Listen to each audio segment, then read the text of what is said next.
Greetings, warriors and dreamers. Welcome to the realms of sleep, where tonight we journey through the epic world of God of War. I am your guide through the 9 realms, where ancient gods whisper their secrets and mythic landscapes unfold before us. From the frost-covered mountains of Midgard to the golden halls of Asgard, these tales of gods and giants will carry you into peaceful slumber. Lay down your weapons, rest your weary head, and allow the legends of these powerful beings to become the landscape of your dreams. The battles have been fought, and now is the time for rest. So close your eyes, brave one. Let the fire of the hearth warm you as we begin our journey through realms both wondrous and dangerous. The morning air carried the sweet scent of pine needles and damp earth as Kratos and Atreus followed a winding path through the quieter reaches of Midgard's ancient forest. They had ventured here not for any urgent mission, but simply because the day was fair and their cabin's walls had begun to feel confining after several days of steady rain. Sometimes, Kratos had learned, the greatest wisdom lay in recognizing when rest itself required gentle movement rather than complete stillness. Atreus walked slightly ahead, his bow secured across his shoulders and his steps lighter than they had been in recent memory. The weight of prophecy and destiny seemed diminished here among trees that had stood for centuries without concern for the affairs of gods or mortals. His eyes moved constantly, not with the vigilance required in dangerous territory, but with the curious appreciation of someone who had learned to find wonder in subtle details. The way morning light filtered through overlapping branches, how mushrooms clustered in precise spirals among oak trunks, the delicate architecture of spider webs made visible by clinging dewdrops. The path branches ahead, he called back to his father, pausing where the trail split around a massive boulder covered in thick green moss. Left leads toward the old hunting grounds, right continues deeper into the grove. Kratos approached, studying both options with the methodical assessment he applied to all decisions, regardless of their apparent significance.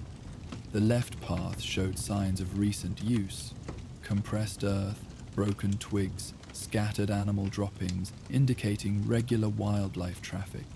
The right path appeared less traveled, its surface carpeted with undisturbed leaves that rustled softly in the gentle breeze moving through the canopy above. The right path calls to you, he observed, noting his son's unconscious lean toward the less familiar route.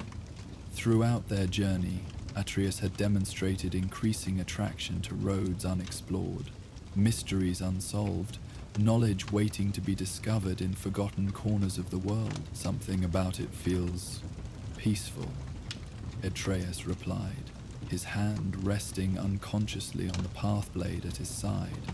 Since their journey to the northern plateau, the mystical knife had grown increasingly responsive to locations where boundaries between ordinary and extraordinary grew thin.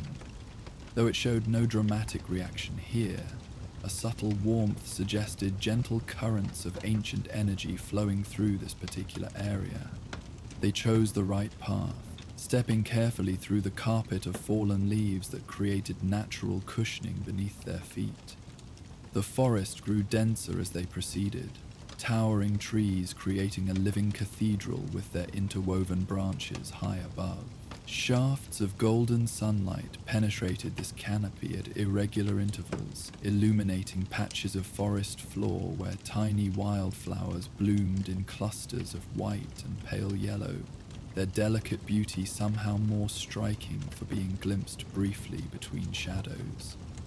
The sound of water grew gradually audible, not the rushing tumble of river or waterfall, but the gentler murmur of a small stream finding its way through stones and fallen timber. This aquatic accompaniment blended with the forest's other voices, the soft calls of birds overhead, the rustle of small animals moving through underbrush, the whisper of wind through countless leaves.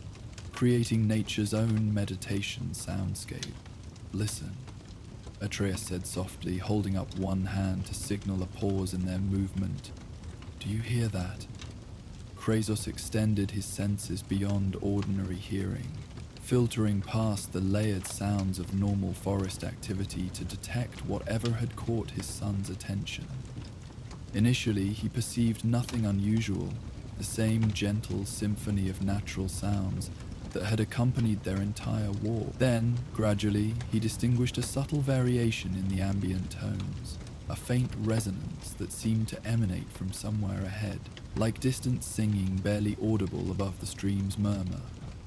Ahead and to the left, he confirmed, identifying the direction from which this additional sound originated, something beyond typical forest sounds.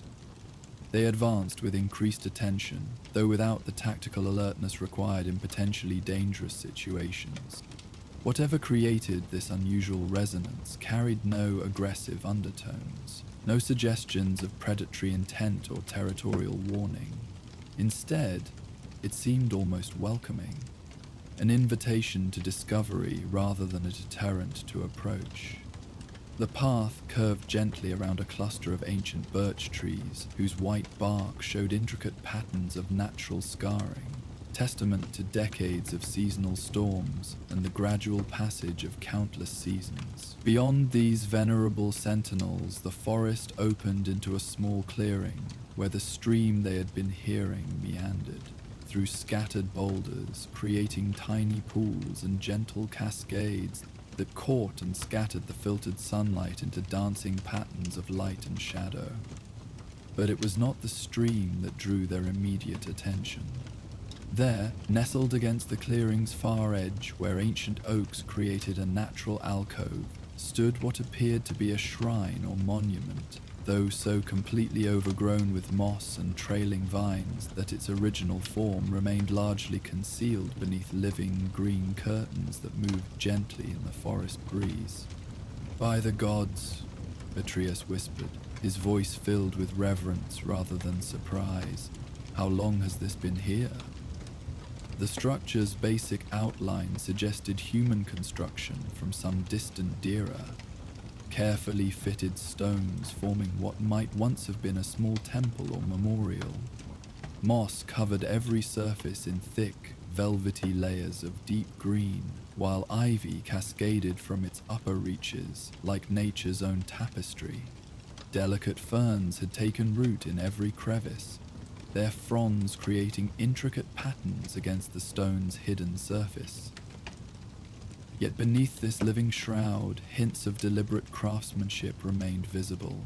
The precise angle where stones met despite their verdant covering, the suggestion of carved details beneath moss too thick to penetrate visually, the overall proportions that spoke of aesthetic intention rather than random accumulation of materials. Pre-Aesir construction, Mimir identified from his position at Kratos' belt. His scholarly interest immediately engaged. The stoneworked style suggests the old Northmen, those who dwelt in these lands before Odin's rise to prominence. Remarkable preservation considering the apparent age. Kratos approached with characteristic caution, though more from general habit than specific concern. His enhanced senses detected no magical traps or guardian constructs, no residual divine presence that might react defensively to their intrusion. The shrine radiated only peaceful energy, the accumulated calm of centuries spent in harmony with its forest surroundings. As they drew closer, the faint resonance they had detected earlier grew more distinct, though not necessarily louder. Rather than increasing in volume, it became clearer in character, definitely resembling human voices, though speaking words in languages too distant and muffled to comprehend. The sound seemed to emanate from the moss-covered stones themselves, as if the shrine retained some memory of ceremonies once conducted within its embrace. "Can you make out what they're saying?" Atreus asked, his facility with ancient languages often exceeding both his father's and Mimir's capabilities, despite their greater experience. The boy moved closer to the structure, placing his ear near one of the less moss-covered sections, where traces of carved symbols remained faintly visible beneath their green covering. His expression grew thoughtful as he concentrated on the ambient whispers, occasionally nodding as if certain phrases registered recognition despite their ethereal quality. "Something about remembrance," he said uncertainly. "And gratitude. It's like people are giving thanks for being remembered." His brow furrowed with the effort of interpretation. "But the voices are so faint, and they're speaking in dialects I've never heard before." "Memorial voices," Mimir suggested with scholarly interest. Some ancient shrines were constructed with specific acoustic properties designed to preserve echoes of ceremonies conducted there. Over time, these resonances could develop semi-autonomous existence, repeating fragments of their original context when appropriate conditions aligned. This explanation aligned with their growing understanding of how the Old Northmen had integrated practical architecture with subtle magical principles, creating structures that served multiple functions across both physical and spiritual dimensions. Unlike the aggressive enchantments favored by gods seeking to display power, these older constructions emphasized harmony between artificial creation and natural environment.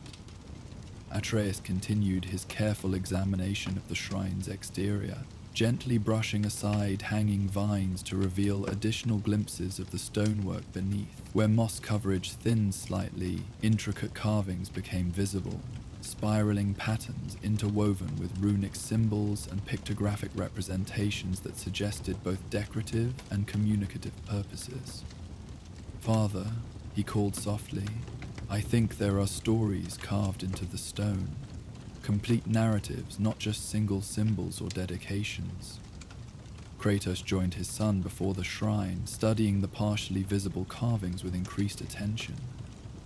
Though his literacy in ancient languages remained limited compared to Atreus' natural facility, he could recognize the complexity of these inscriptions, far more elaborate than simple memorial dedications or ritual instructions. "The craftsmanship is extraordinary," he observed, noting how carved lines flowed smoothly despite being executed in hard stone.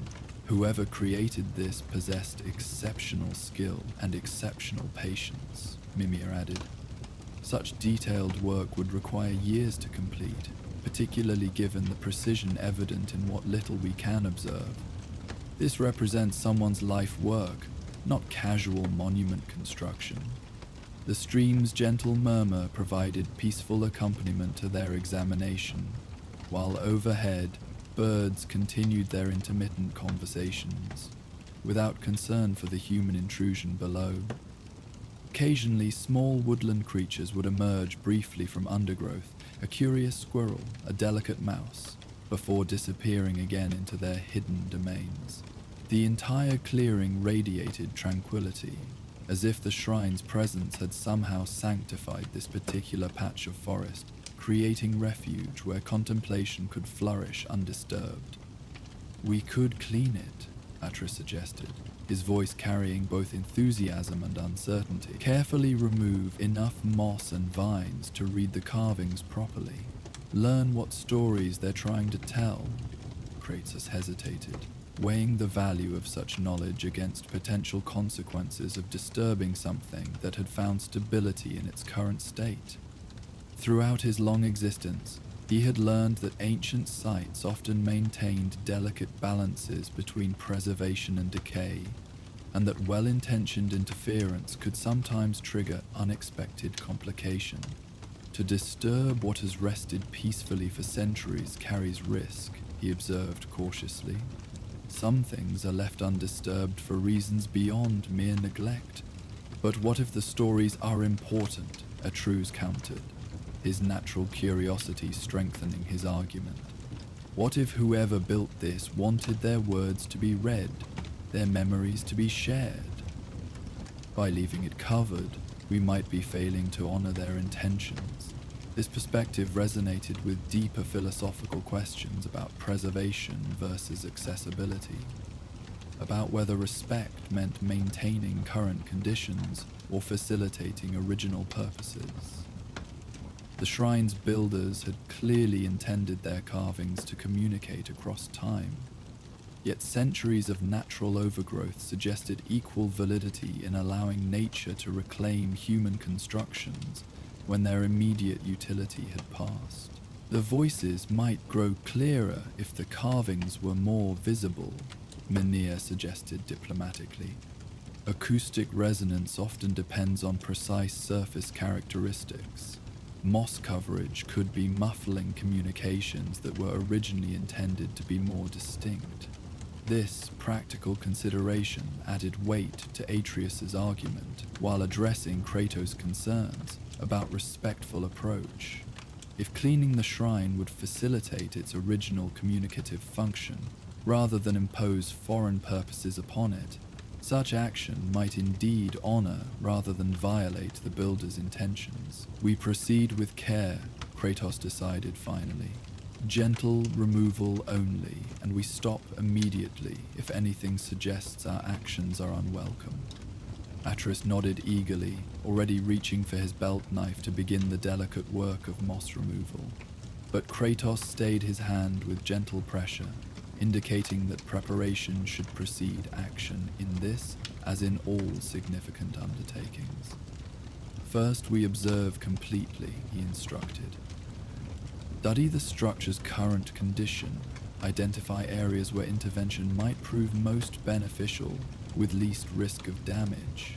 Understand what we're dealing with before attempting modification. This methodical approach appealed to Atreus's developing tactical sense, even as his impatience to begin discovery required conscious discipline. They spent considerable time examining the shrine from multiple angles, noting how moss coverage varied in thickness across different surfaces, where vines had taken strongest root, which sections might yield most readily to careful attention. The structure revealed itself to be more complex than initial observation had suggested. What had appeared to be a single monument actually consisted of multiple components. A central altar or platform surrounded by several upright stones, with smaller marker stones creating organized pattern around the main elements. All had been unified by centuries of overgrowth, but careful study revealed the underlying architectural relationships. 3 main narrative panels, Atreus identified after thorough examination, one on each of the primary stones surrounding the central area, plus smaller inscriptions on the marker stones, probably names or dedicatory phrases. Begin with the smallest elements, Kratos advised. Test our approach on less significant carvings before attempting work on the major narrative sections. They selected one of the peripheral marker stones for initial cleaning, a modest pillar, perhaps waist high, whose moss coverage appeared less dense than the main components. Working together, they began the painstaking process of vegetation removal, Atreus using his knife to carefully separate moss from stone, while Kratos employed his fingers to clear debris from revealed crevices. The work required extraordinary patience, as hasty action might damage both the delicate moss ecosystem and the ancient stone beneath. Each section had to be approached individually, vegetation examined for signs of deep root penetration that might cause stone damage if forcibly removed. In many cases, they opted to work around established moss colonies rather than completely clearing areas where removal might prove destructive. As they worked, the subtle voices emanating from the shrine gradually grew more distinct, not dramatically louder, but clearer in articulation, as if their careful attention was somehow facilitating better communication across the centuries separating them from the original speakers. The gratitude references are becoming clearer, Atreus reported as he worked. They're thanking someone for remembering their names, for keeping their stories alive. He paused in his careful moss removal to listen more intently. It's like they were afraid of being forgotten, and the shrine was built to prevent that. This interpretation aligned with ancient northern traditions regarding memory and legacy, beliefs that held individual existence continued only as long as someone remembered and spoke their names. A shrine designed to preserve such memories would serve as protection against the ultimate death of complete oblivion, maintaining connection between past and present across generational transition. Their first marker stone yielded excellent results after careful cleaning. Beneath the moss, crisp runic inscriptions emerged that had been protected from weathering by their organic covering. The symbols spoke of Eric Bjornsson, who died protecting his village from winter wolves, and asked that his courage be remembered when others face similar darkness. A memorial to local heroes, Mimir observed with satisfaction, commemorating individuals whose actions deserved preservation beyond their natural lifespans. Quite touching, really. Ensuring that heroism in small places received recognition equal to legendary deeds. Encouraged by this success, they moved to a second marker stone, employing the same careful methodology they had developed through initial experience. This stone revealed dedication to Astrid the Healer, whose knowledge saved many during the plague years, and requested that her wisdom guide future generations facing illness and despair. Each revealed inscription added emotional weight to their task, transforming abstract historical preservation into intimate connection with specific individuals who had once lived, struggled, and died in these ancient forests. The shrine represented not just artistic achievement or religious devotion, but profound human desire to maintain connection across the boundary of death, to ensure that love, courage, wisdom, and sacrifice continued to inspire long after their physical sources had returned to Earth. They built this for ordinary people, Atreus observed as they prepared to begin work on the first major narrative panel. Not gods or kings, but farmers and healers and hunters. People whose names might otherwise be lost. Perhaps that makes it more sacred than monuments to gods, Kratos replied quietly, his own appreciation for such dedication deepening as he considered the builder's motivations. Throughout his existence, he had witnessed countless structures erected to glorify divine power or royal authority. This shrine, dedicated to preserving the memory of common heroism, represented something more fundamental and moving than such displays of dominance.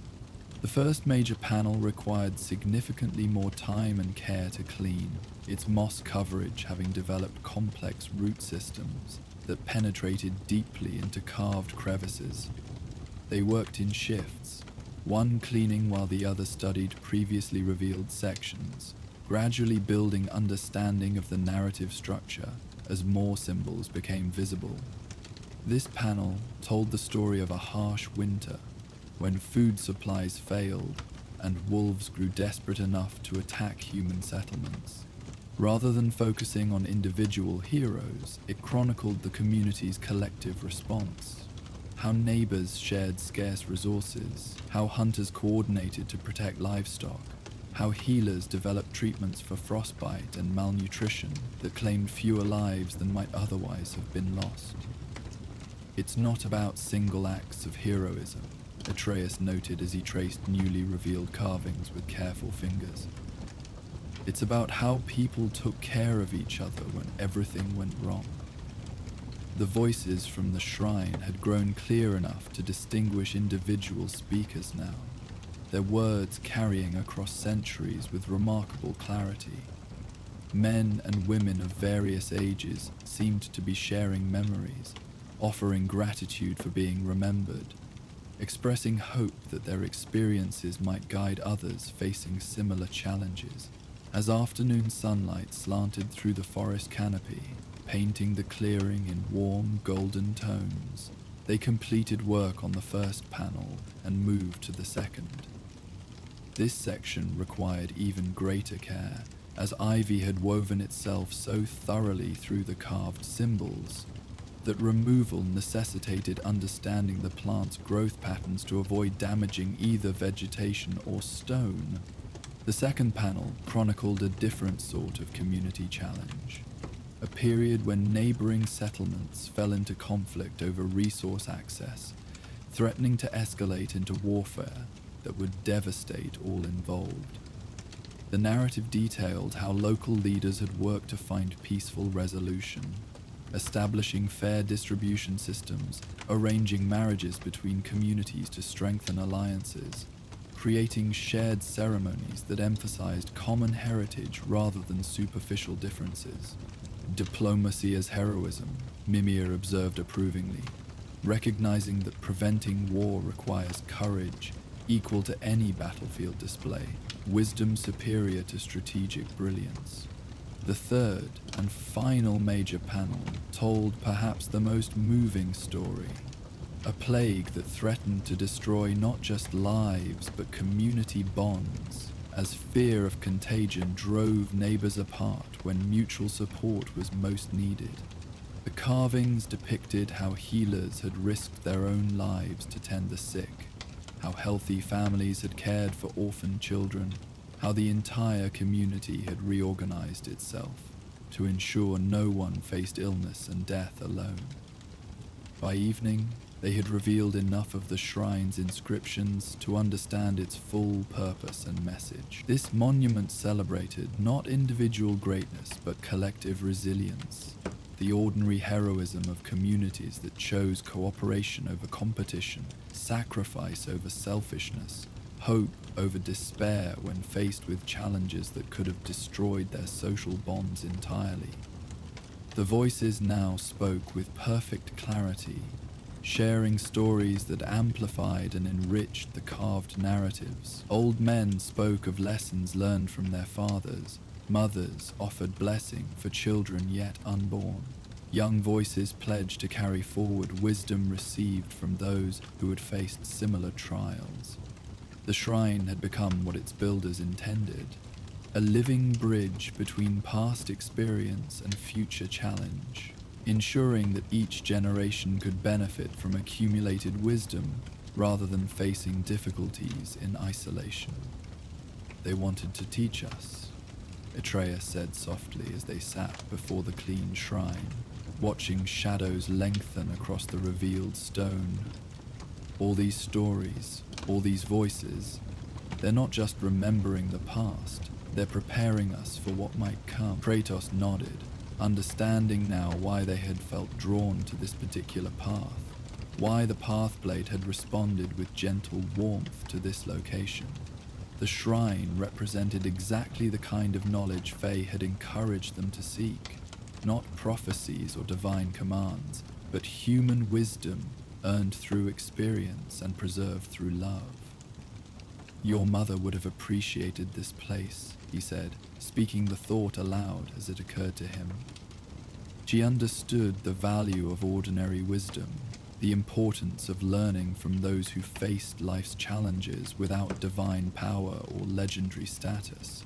As twilight settled over the forest, they made camp in the peaceful clearing, building a small fire near the stream while maintaining respectful distance from the shrine itself.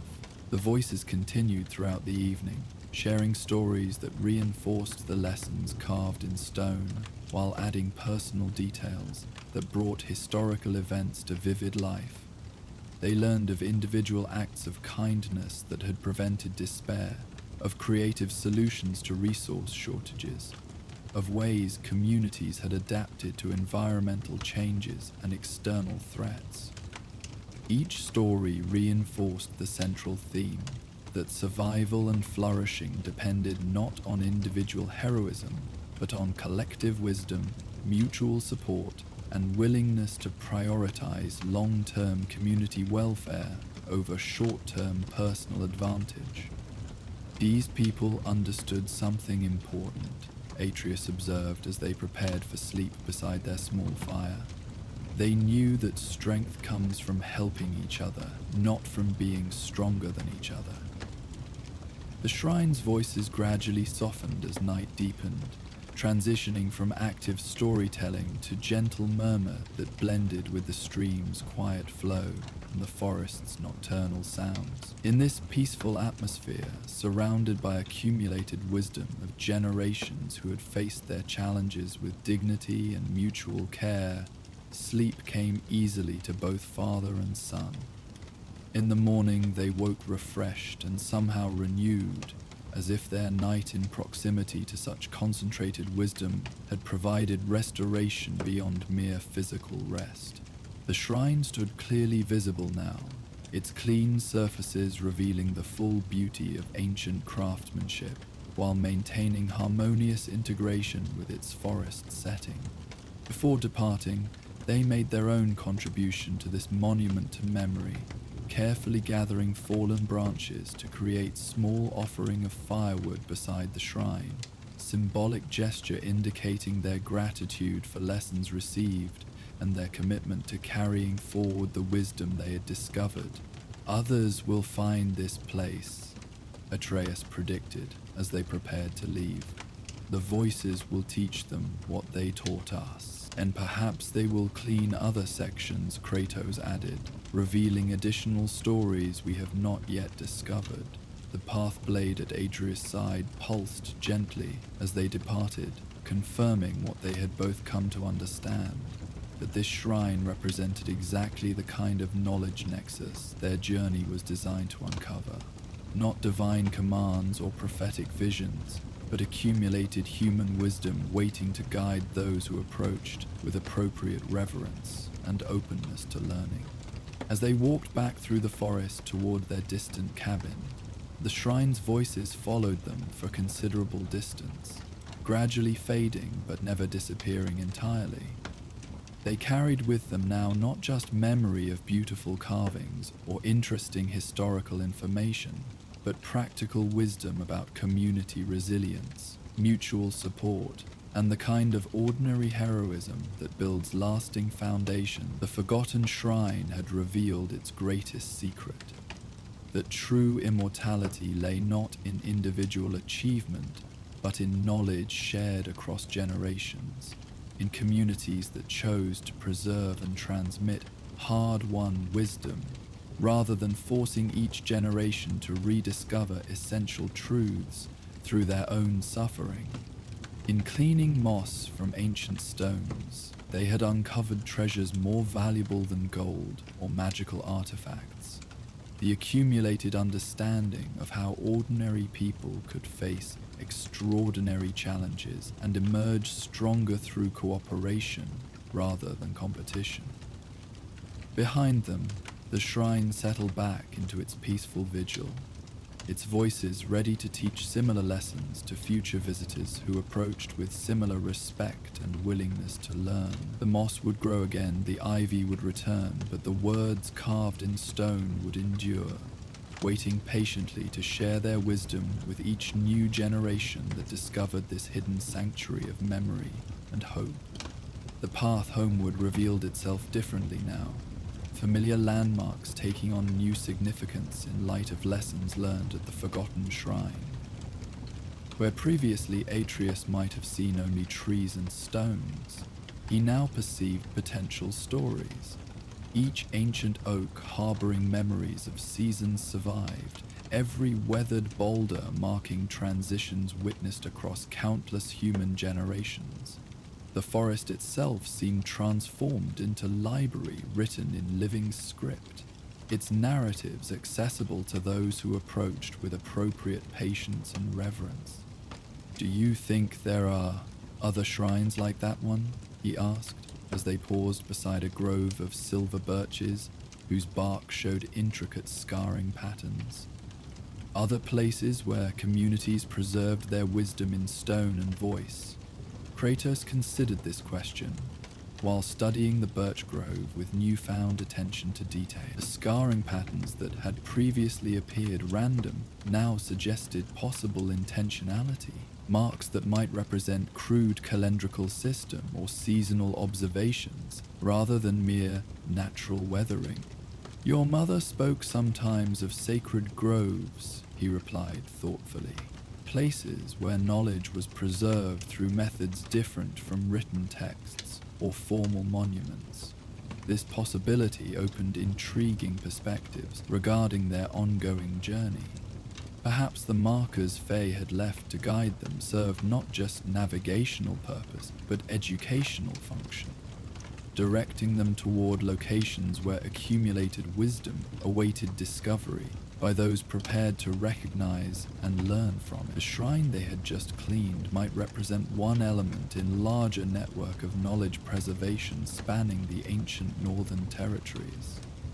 The voices mentioned others, Atreus recalled, his memory sharpening as he focused on specific fragments from the shrine's ethereal communications. References to sister sites, companion groves, places where different aspects of community wisdom were maintained through similar methods. His expression brightened with growing excitement. "We could seek them out during our travels, learn what each one teaches, provided such seeking does not distract from our primary journey," Kratos cautioned, though his tone carried more curiosity than discouragement. The shrine's lessons about community wisdom and mutual support aligned closely with values he hoped to instill in his son. Practical knowledge that would serve Atreus well, regardless of whatever larger destiny might await him. The afternoon had grown warm despite the season, encouraging them to rest periodically in shaded areas where forest canopy provided relief from direct sunlight. During one such pause beside a moss-covered fallen log that created natural bench, Mimir voiced observations that had been developing throughout their shrine experience. "The preservation methods employed at that shrine represent sophisticated understanding of acoustic properties and material durability," the disembodied head noted with scholarly appreciation. "Whoever designed those systems possessed knowledge that many contemporary craftsmen would find challenging to replicate, even with modern magical assistance." This technical expertise suggested that the ancient Northmen had achieved levels of architectural and mystical integration more advanced than typical historical accounts acknowledge. Too often, Atreus realized, people assumed that older necessarily meant less sophisticated, yet the shrine demonstrated capabilities that exceeded many supposedly superior modern approaches to combining practical construction with spiritual functionality.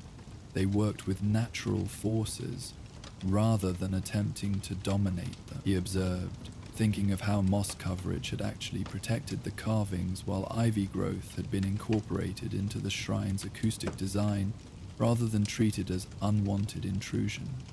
Maybe that's why their work lasted so long, because they built cooperation rather than resistance into their monuments. This philosophical approach resonated with lessons they had learned throughout their journey together.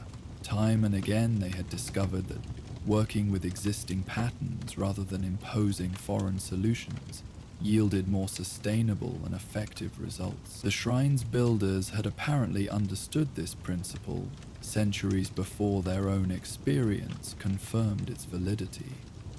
As they resumed walking, the path blade at Atreus' side began emitting subtle warmth. Not the intense activation associated with major boundary transitions, but gentle indication of proximity to something significant. The boy had learned to interpret these various response levels with increasing accuracy, recognizing when the mystical knife detected minor curiosities versus major phenomena worth detailed investigation. "Something ahead," he reported, adjusting their direction slightly to align with the blade's guidance. "Not immediately dangerous, but interesting somehow." They crested a low hill covered with mature pine trees, whose resinous scent filled the air with crisp sweetness. then descended into another small valley, where a different stream wound between scattered boulders. Here, the path blade's responses intensified slightly, suggesting whatever had attracted its attention lay within this particular watershed area. The source of interest revealed itself as another construction from the distant past. Not a shrine this time, but what appeared to be carefully engineered water feature where the natural stream had been guided through precisely carved stone channels that created specific flow patterns and acoustic effects. Like the shrine, this installation had been largely reclaimed by natural growth, but its underlying structure remained functionally intact. An ancient mill? Atris suggested, studying the partially visible stonework. Or maybe some kind of water temple. Closer examination revealed more sophisticated purpose than either simple utility or religious ceremony. The carved channels directed stream flow in patterns that created multiple water sounds simultaneously. Rushing cascades, gentle bubbling, rhythmic dripping, steady flowing, while stone placement generated specific echo effects that amplified and harmonized these various aquatic voices into complex natural symphony. Acoustic landscaping, Mimir identified with fascination, deliberately designed to create optimal sound environment for meditation, teaching, or ceremonial purposes. Quite remarkable engineering, particularly given the precision required to achieve such effects using only flowing water and carved stone. As they settled beside this ancient sound garden to appreciate its subtle artistry, voices began emerging from the water sounds themselves. Different from the shrine's direct communications, but equally clear in their educational intent, these voices spoke of patience, of finding harmony within change, of understanding that persistence could overcome obstacles without requiring force or aggression. The water voices told stories of communities that had survived disasters through adaptive flexibility rather than rigid resistance, of leaders who had guided their people through crisis by recognizing when circumstances required new approaches rather than traditional methods. Each narrative emphasized themes of patience, cooperation, and creative problem-solving that complemented the shrine's lessons about mutual support and collective wisdom. They're connected, Atreus realized after listening for considerable time to these flowing narratives. The shrine and this water garden, they're part of the same educational system, designed to teach different aspects of community wisdom to people who visited them in sequence. This insight suggested even more extensive network of knowledge preservation sites than they had initially imagined.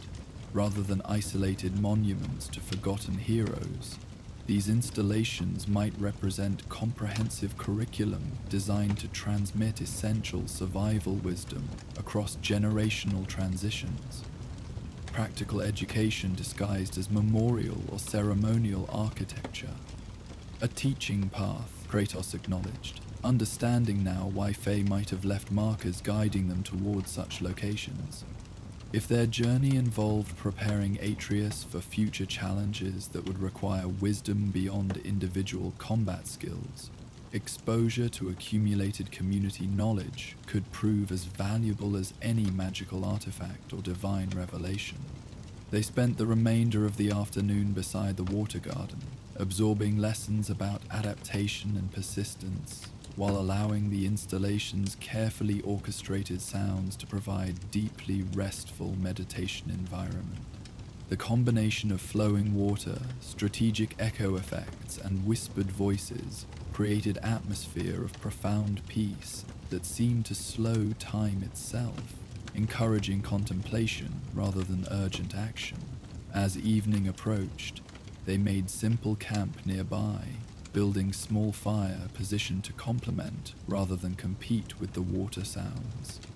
The installation's voices continued throughout the night, sharing stories of seasonal cycles and long-term thinking that emphasized patience and careful observation over hasty decision-making.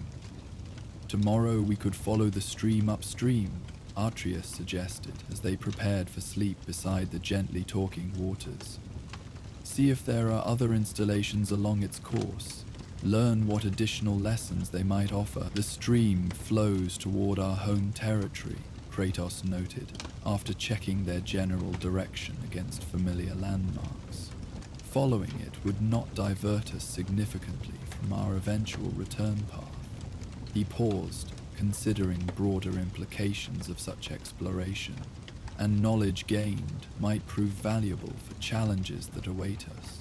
The night passed peacefully beside the ancient water garden, its gentle symphony providing perfect background for restful sleep.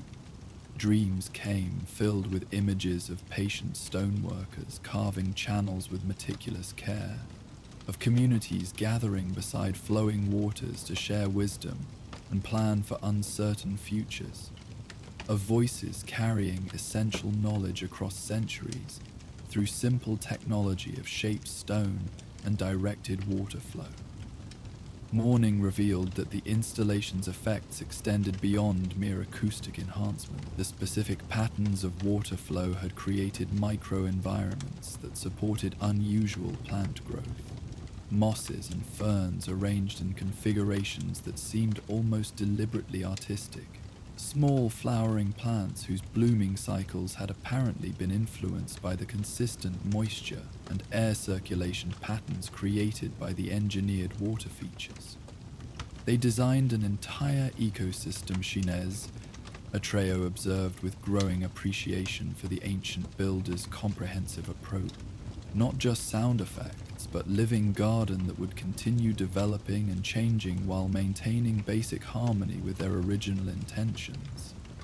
This integration of human intention with natural process represented sophistication that exceeded many supposedly advanced magical systems they had encountered throughout their journey. Rather than imposing foreign patterns upon existing environment, the builders had identified natural tendencies and enhanced them through subtle guidance, creating sustainable beauty that improved rather than competed with surrounding forest ecology.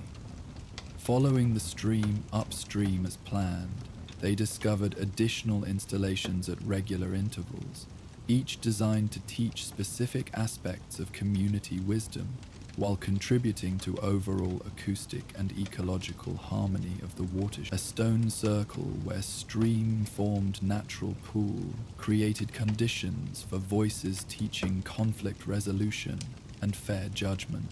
A series of small waterfalls enhanced by carefully placed stones shared stories about courage and leadership during crisis.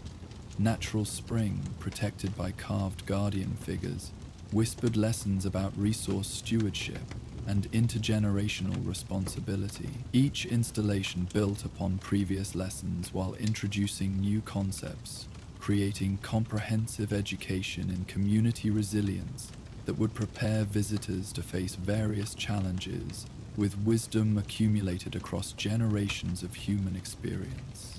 The ancient Northmen had constructed not just individual monuments, but entire landscape dedicated to transmitting essential knowledge through methods that engaged multiple senses and encouraged contemplative absorption rather than mere intellectual understanding. "It's a university," Atreus declared as understanding crystallized, built into the natural world, designed to teach everything a community needs to know about surviving and thriving together across generations. The implications of this discovery extended far beyond mere historical interest. If similar networks existed throughout the Northern Territories, they represented repository of practical wisdom that could prove invaluable for communities facing contemporary challenges. The knowledge preserved in stone and water, in carefully designed acoustic effects and integrated ecosystems, might offer guidance for problems that conventional approaches had failed to address effectively. By the time they reached the watershed's source, a natural spring that emerged from deep cave system adorned with the most elaborate carvings they had yet encountered, They understood that their discovery extended beyond individual learning opportunity to potential resource for broader community benefit. The wisdom preserved through these ancient installations could help modern settlements develop greater resilience, more effective cooperation, more sustainable relationships with their natural environments. The spring cave's entrance was guarded by figures carved directly from living rock, their faces worn smooth by centuries of weather, but their essential forms still recognizable as human rather than divine. These guardians held hands across the cave mouth in gesture of welcome rather than warning, their poses suggesting invitation to enter and learn rather than prohibition against intrusion. Inside the cave, natural acoustics amplified even the smallest sounds, creating an environment where whispered words carried clearly throughout the space, while sudden noises were softened and harmonized rather than creating harsh echoes. The spring itself emerged from depths beyond sight, its water clear and cold as it began the journey downstream toward all the installations they had discovered along its course. Here, the most ancient voices spoke directly rather than through symbolic intermediaries. Elders from the distant past sharing their most precious knowledge with any who approached with appropriate reverence and willingness to learn. These voices spoke of cycles within cycles, of understanding that individual human lives existed as brief episodes within much larger patterns that spanned centuries and millennia. "We are not the first to face uncertainty," one ancient voice observed clearly. "Nor will we be the last. What matters is not avoiding challenge, but meeting it with wisdom accumulated by those who walked similar paths before us." Another voice added, "Community survives when each generation learns from previous experience, while adapting those lessons to current circumstances. Rigid tradition fails as surely as complete innovation. Wisdom lies in balanced transformation that honors the past while embracing necessary change." As they sat beside the spring in companionable silence, absorbing these final lessons from the ancient teaching network, both father and son understood that their accidental discovery had revealed treasure more valuable than gold or magical artifacts. They had found comprehensive repository of community wisdom, practical knowledge about cooperation and resilience that could benefit not just their own journey, but potentially entire regions facing contemporary challenges. A return journey downstream offered opportunity to review and integrate everything they had learned, each installation taking on new significance as they understood its place within larger educational framework.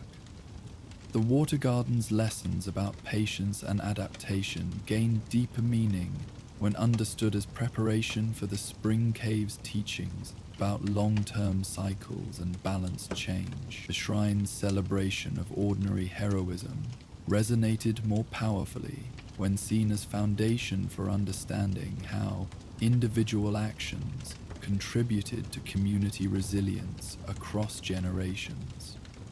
Mother knew about this network, Atreus realized as they paused for final visit to the original shrine where their discoveries had begun. Her markers didn't just guide us toward general wisdom, they led us to specific educational resources designed to prepare us for whatever challenges we might face.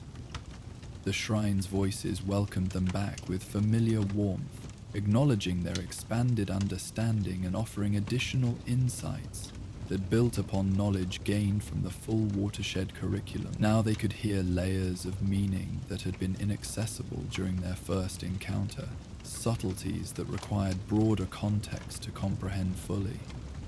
As they prepared to leave this remarkable educational landscape and return to their cabin, both carried with them not just intellectual knowledge, but practical wisdom about community cooperation, conflict resolution, resource stewardship, and adaptive leadership. The ancient Northmen's teaching network had provided comprehensive preparation for challenges that might await any community facing uncertain futures. Knowledge that could prove invaluable, regardless of whether those challenges involved natural disasters, resource scarcity, social conflict, or cosmic disruption.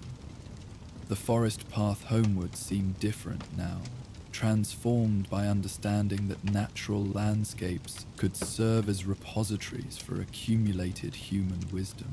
Each grove and stream carried potential for discovery.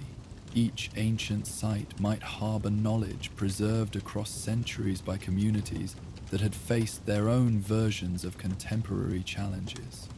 The world itself had become library, waiting to be read by those who approached with appropriate patience and reverence for lessons embedded in stone, water, and living memory. As they walked through the gradually thickening evening mist that began to rise from the warmer stream waters into the cooling air, Atreus noticed something peculiar about their footsteps. The soft earth along the path seemed to retain not just the physical impressions of their boots, but somehow the rhythm and cadence of their movement, as if the ground itself remembered the way they walked, the particular pattern of father and son traveling together through the ancient teaching landscape. "Father," he said quietly, pausing to look back at the trail they had left behind them, "do you see how our footprints seem to linger differently here?" Kratos turned, following his son's gaze to observe the phenomenon that had caught Atreus' attention. In the gathering mist, their footprints appeared to glow with faint luminescence, creating a visible trail that stretched back toward the shrine and the water garden beyond. More intriguingly, the impressions seemed to pulse gently, as if echoing the heartbeats of those who had made them. The pathblade at Atreus' side responded with subtle warmth, suggesting that this unusual manifestation represented another aspect of the ancient network they had discovered, perhaps a way for the teaching sites to track and remember those who had walked the educational path, creating connections that transcended simple physical presence. "The mist carries memory," Mimir observed, his voice filled with wonder at this unexpected development. "I've heard legends of such phenomena, but never witnessed it directly. The very air seems to be recording our passage, preserving it for what purpose, I wonder?" As if in answer to his question, other footprints began to appear in the glowing mist around them, impressions left by countless previous visitors to the shrine network, their paths becoming visible as the evening air grew thick with moisture and mystery. Some tracks appeared ancient, worn smooth by time but still discernible, while others seemed more recent, crisp and clear in the ethereal light. The trail ahead disappeared into the deepening mist, but their luminous footprints continued to mark the way, creating a pathway of light through the gathering darkness. And somewhere in that mist, carried on the evening breeze, came the sound of other footsteps, echoing, overlapping, creating a symphony of movement that spoke of all those who had walked this path of wisdom before them. "Come," Kratos said softly, his voice carrying a note of anticipation that suggested he too sensed something significant awaiting them in the mist-shrouded trail ahead. "The path has more to show us yet." The first breath of dawn carried with it a peculiar stillness as Kratos and Atreus emerged from their cabin into air so thick with mist that the familiar forest seemed transformed into something altogether different. The fog clung to every surface, each branch, each stone, each blade of grass, creating a world both recognizable and alien, where shapes emerged and dissolved like half-remembered dreams. "I can barely see 10 paces ahead," Atreus observed, his voice naturally hushed by the muffling quality of the dense vapor that surrounded them. The mist seemed to absorb sound itself, creating an intimate bubble of awareness that extended no further than an arm's reach in any direction. Kratos tested the air with practiced assessment, noting the unusual density and persistence of the fog despite the morning hour when such phenomena typically dispersed under rising sun. This was no ordinary weather pattern. The mist possessed weight and substance that suggested magical influence rather than natural atmospheric conditions. "We plan to check the northern snares today," he said, though both father and son recognized that traditional hunting activities would prove challenging under current visibility conditions. The established trails they knew by heart had become uncertain pathways through grey obscurity. Mimir, secured at Kratos' belt, offered his customary scholarly perspective on their altered circumstance. "Ah, a proper Midgard morning fog, though I suspect this particular manifestation carries more significance than typical weather patterns. The density and persistence suggest intersection with other realms, quite common in valleys that once served as crossroads for inter-realm travel." This observation caught Atreus' attention immediately, his natural curiosity sparked by suggestion of magical rather than mundane explanation for their unusual environment. "You mean this fog connects to other places? Other realms?" "Not directly," Mimir clarified, his tone carrying the enthusiasm he always displayed when discussing metaphysical phenomena. "Rather, certain locations maintain residual energies from extensive historical traffic between realms. When atmospheric conditions align properly, these residues manifest as enhanced fog that carries echoes, one might say, of previous passages." As they began their careful progress through the mist-shrouded landscape, following memory and instinct rather than clear visual landmarks, the phenomenon Mimir described began revealing itself in subtle ways. The fog moved with patterns that seemed almost purposeful, swirling aside to reveal brief glimpses of familiar territory before closing again like curtains drawn across a stage. "There." Atreus pointed toward barely visible outline that resolved momentarily into distinctive boulder they both recognized as waypoint on hunting trail. "We're still on the right path, even if we can't see it clearly." Yet as they approached where the boulder should stand, the mist shifted again, and what had appeared solid revealed itself as suggestion rather than substance. Shadow and vapor creating illusion of familiar landmark without corresponding physical presence. The actual boulder materialized several paces to their left, exactly where their knowledge insisted it should be, yet somehow seeming displaced from its ghostly duplicate. "Peculiar," Kratos noted, his warrior's instincts alert to any phenomenon that might indicate magical manipulation or divine intervention. Throughout their journey, apparent coincidences had frequently preceded significant developments, both beneficial and threatening. They continued with increased attention to their surroundings, noting how the mist created layers of perception. Immediate reality containing solid ground and genuine obstacles overlaid with suggestions of other landscapes, different paths, alternative routes that flickered at the edges of vision without achieving full manifestation. "It's like walking through memories," Atreus observed, as another phantom landmark appeared briefly before dissolving back into grey obscurity, seeing things that used to be here, or might have been, mixed in with what actually is. This poetic assessment aligned remarkably well with Mimir's scholarly explanation, suggesting the boy's instinctive understanding of metaphysical phenomena continued developing beyond formal instruction. His Jotnar heritage likely provided enhanced sensitivity to such manifestations, allowing perception of patterns that remained hidden from purely mortal awareness. As they navigated deeper into the mist-covered valley, following hunting trail made treacherous by obscured visibility, a new phenomenon began manifesting. subtle depressions in the soft earth beside their own footprints, appearing and fading like photographs developing in slow motion before gradually losing definition and disappearing entirely. "Father," Atreus whispered, stopping abruptly as particularly clear set of prints materialized alongside his own tracks. "Do you see them? The other footprints?" Kratos studied the indicated area with careful attention, initially seeing only disturbed earth from their own passage.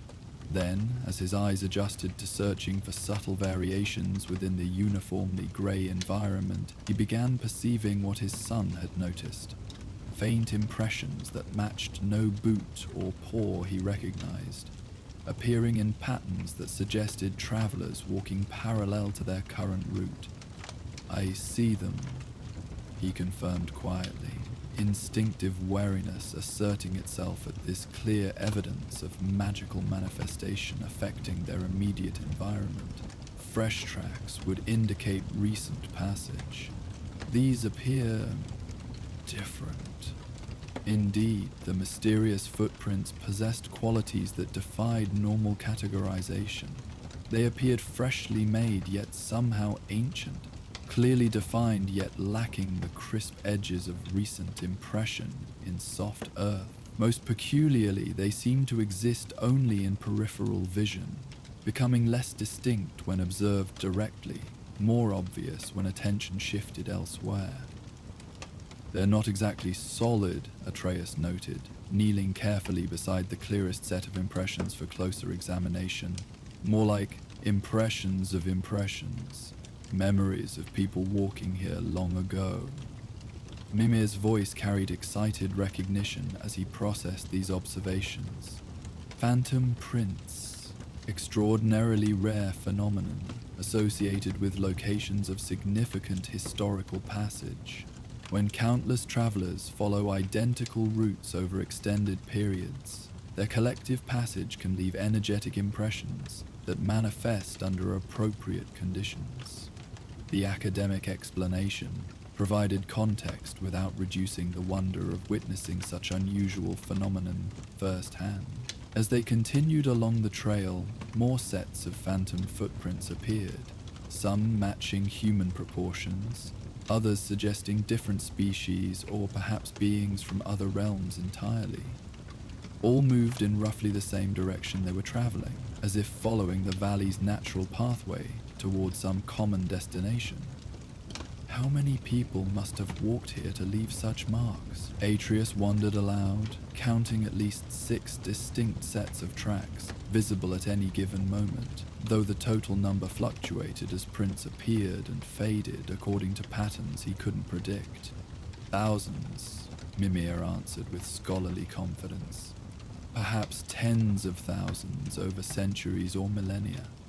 This valley likely served as major thoroughfare during periods when inter-realm travel was more common and less restricted than current circumstances permit."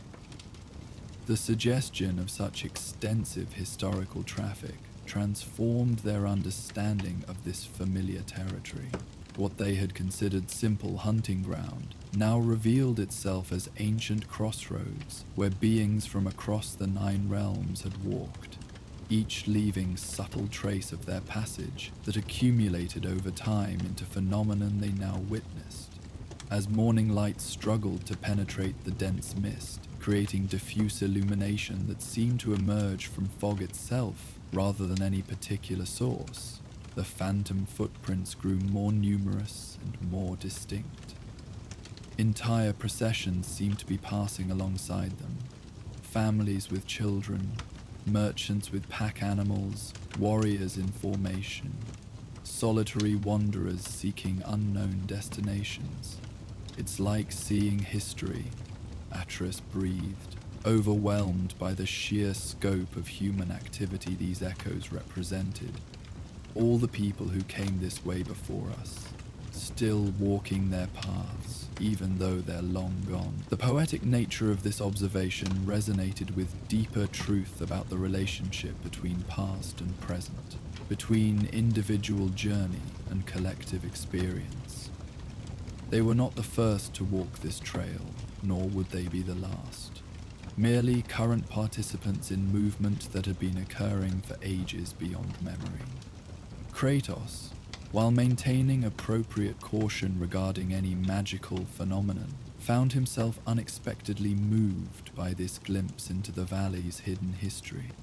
Throughout his own long existence, he had rarely considered the accumulated impact of countless individual journeys, the way personal choices and movements contributed to patterns visible only from broader perspective.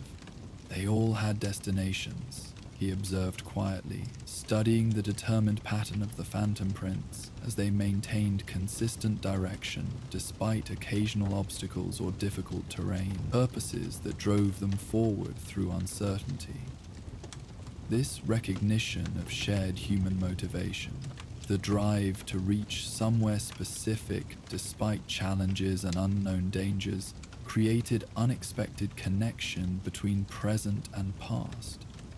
Whatever had motivated these ancient travelers, their determination echoed in Kratos and Atreus' own journey, their own commitment to reaching destinations both geographical and spiritual. The mist continued to swirl around them as they followed both their intended hunting route and the phantom trail that paralleled it, occasionally converging into single path before diverging again according to topographical necessities or individual choice. The fog seemed responsive to their presence, revealing just enough visibility to maintain safe footing while preserving the dreamlike quality that made these unusual manifestations possible. "Should we follow them?"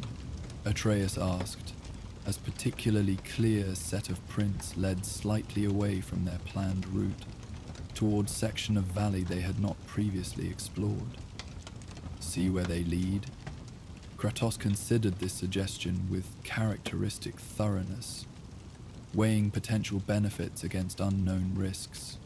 Following phantom tracks into unfamiliar territory through visibility-limiting conditions presented obvious tactical disadvantages, yet the educational opportunity and possible insights into the valley's history offered compelling counter-arguments.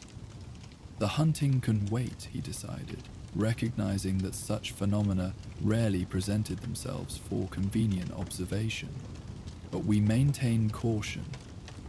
These prints show us the past, not necessarily safe passage in the present. With this qualified approval, they adjusted their course to follow the most distinct set of phantom footprints as they led away from familiar hunting trail towards section of the valley where ancient glacial activity had created more dramatic topography, rocky outcroppings and small canyons that remained largely unexplored despite their proximity to the cabin.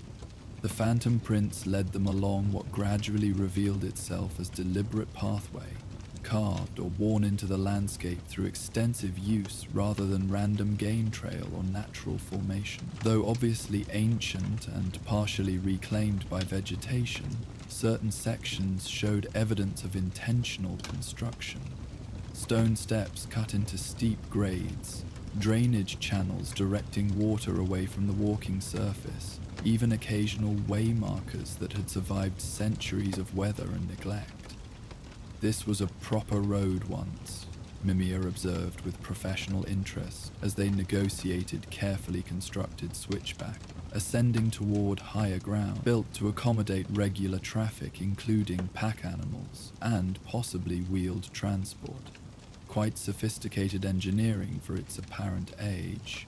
The implications of discovering major constructed routes so close to their dwelling raised questions about the area's historical significance they had not previously considered. If this valley had indeed served as important thoroughfare between realms, their choice of location for permanent residence might have been influenced by factors beyond the practical considerations they had consciously weighed. "Mother knew," Atreus said with sudden certainty, understanding crystallizing. As he connected their current discovery with Faye's consistent demonstration of deeper knowledge regarding their chosen territory, "She brought us here specifically because of what this place used to be." The observation aligned perfectly with their growing recognition of Faye's extensive preparation and foresight. Rather than simply seeking isolated location for safety and privacy, she had selected position along historically significant travel route, perhaps anticipating that such location might eventually prove relevant to their continuing journey.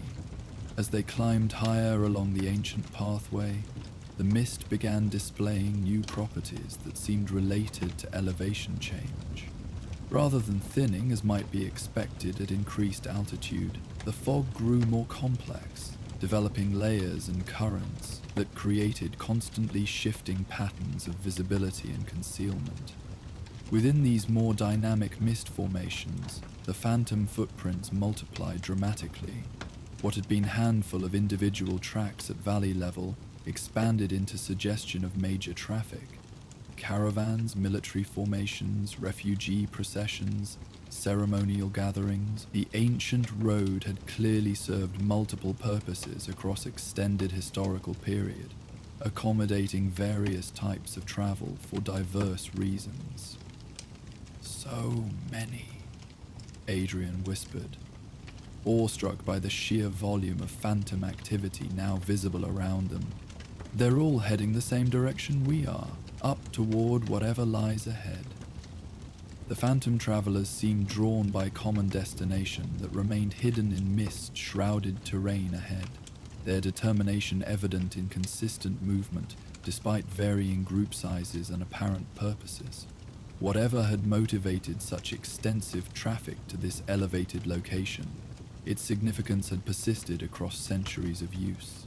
At the next switchback, they encountered their first clear evidence of the road's ultimate destination. A partially collapsed stone archway that had once marked formal entrance to some larger complex. Though weathered and damaged by time, the remaining structure showed craftsmanship of remarkable quality, with carved details that suggested both practical function and ceremonial significance.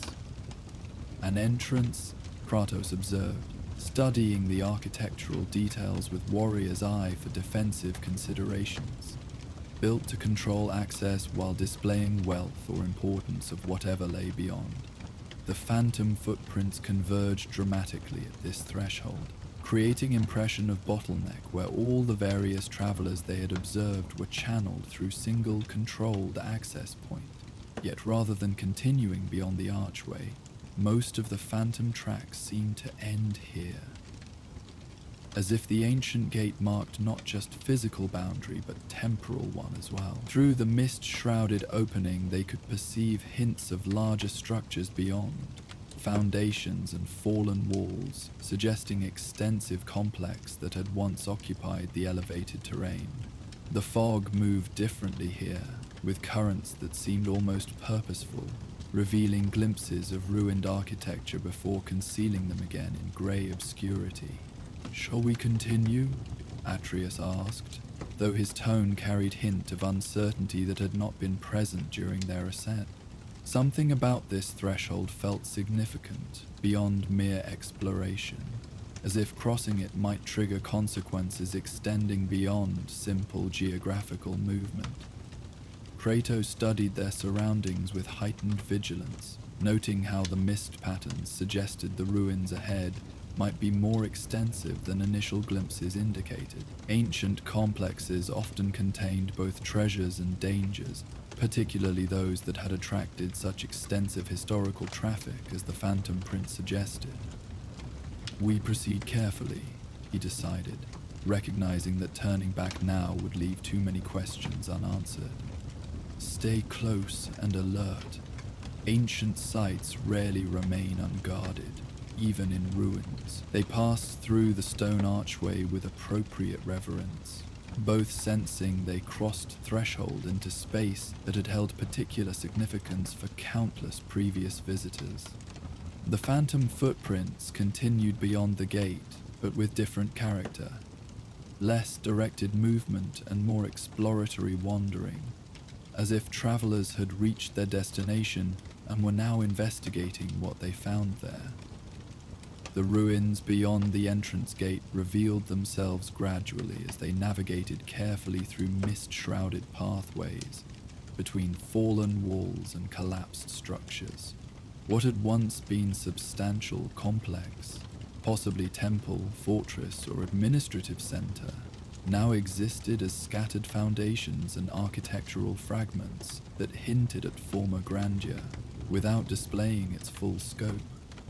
Yet the phantom prints showed this place had remained active long after its physical structures had begun deteriorating. Generation after generation of visitors had continued making pilgrimage to these ruins, their phantom footprints layering like archaeological strata that told story of persistent devotion or purpose that transcended architectural decay.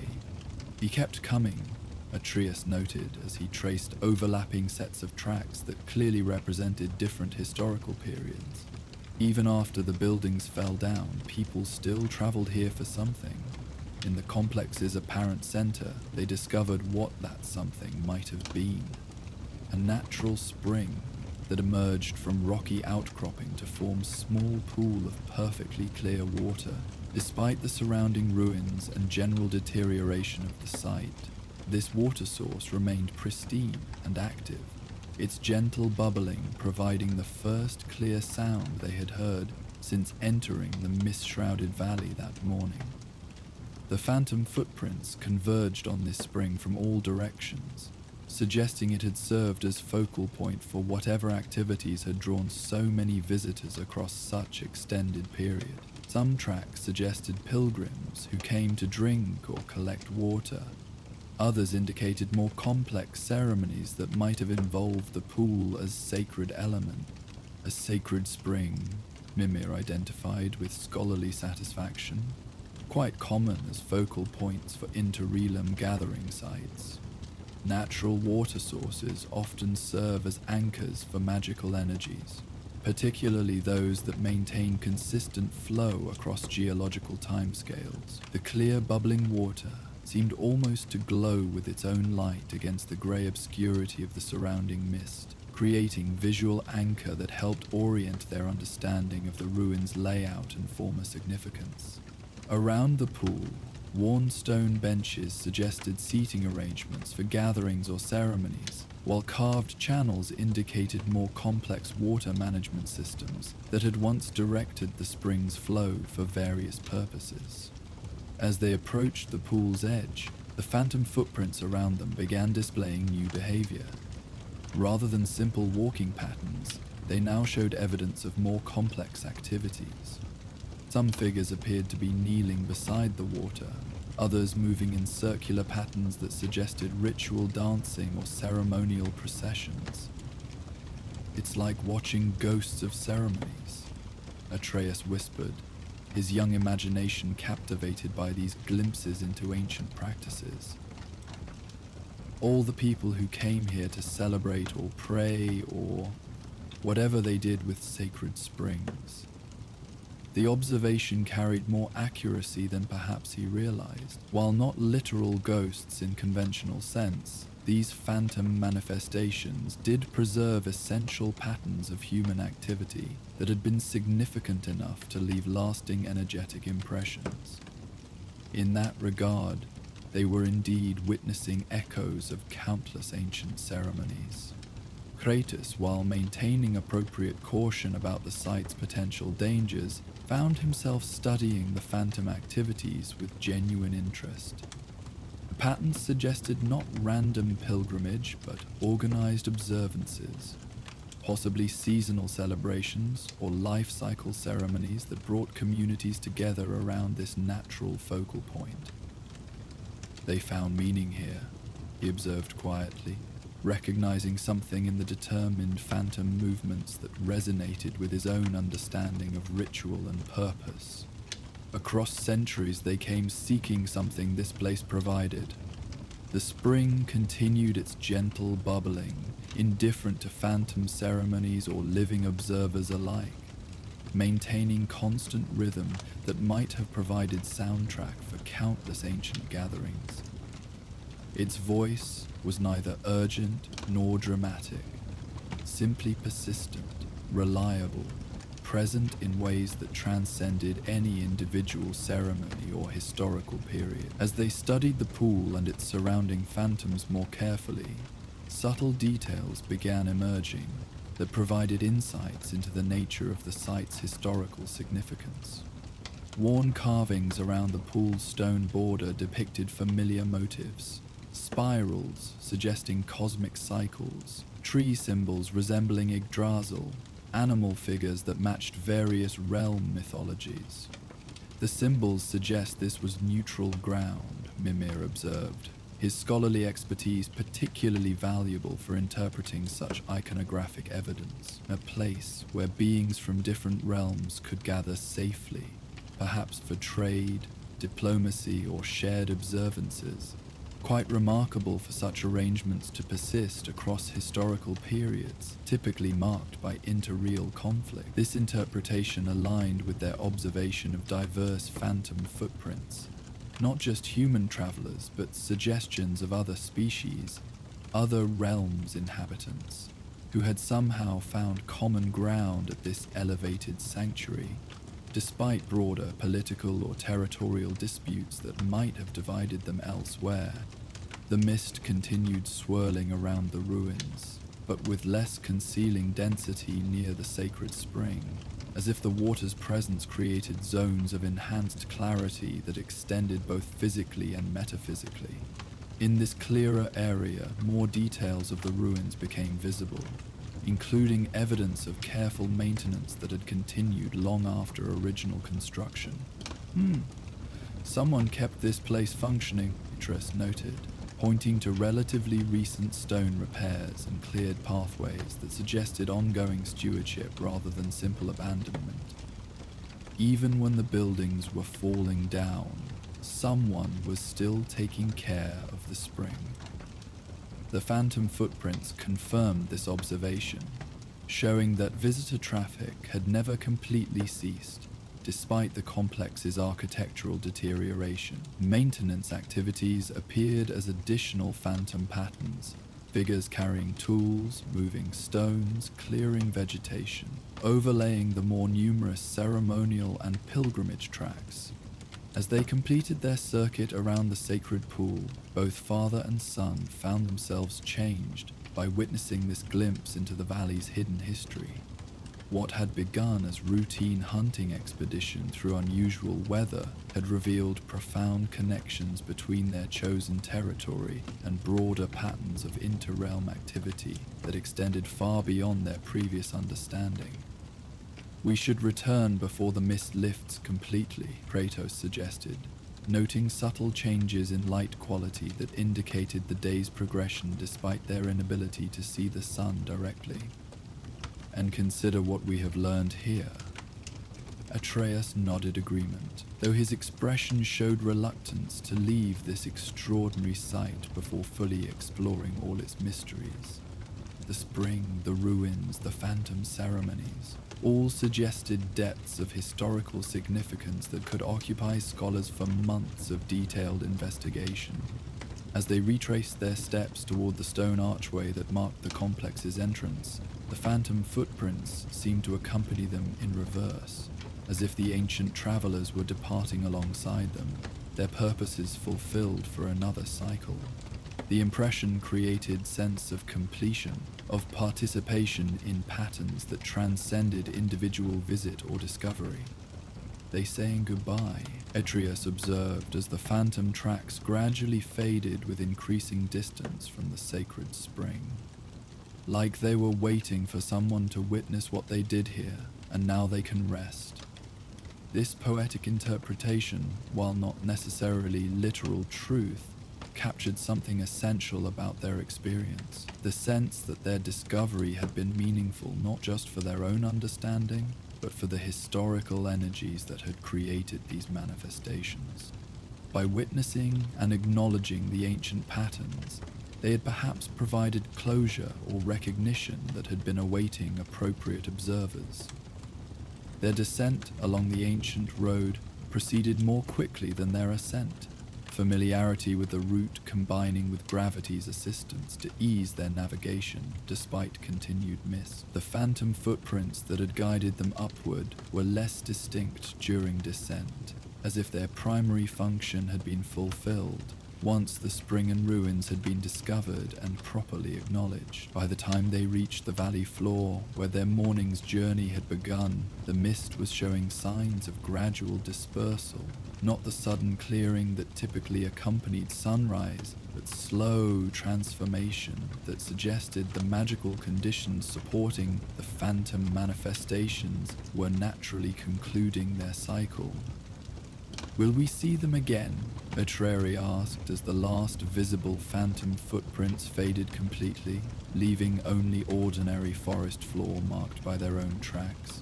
"The phantom travelers." "Perhaps," Mimir answered thoughtfully, "when conditions align properly and you possess appropriate sensitivity to perceive them. Such phenomena follow natural cycles that may coincide with seasonal changes, astronomical events, or other cosmic alignments that create temporary windows for enhanced manifestation." The prospect of future encounters with these historical echoes added another layer of significance to their territory's ongoing revelation of hidden depths. What had appeared to be simple wilderness refuge continued displaying connections to broader patterns of activity that extended their understanding of both geography and heritage. As they approached their cabin, the mist finally began genuine dispersal, morning sunlight penetrating increasingly thin vapor to restore normal visibility to their familiar surroundings.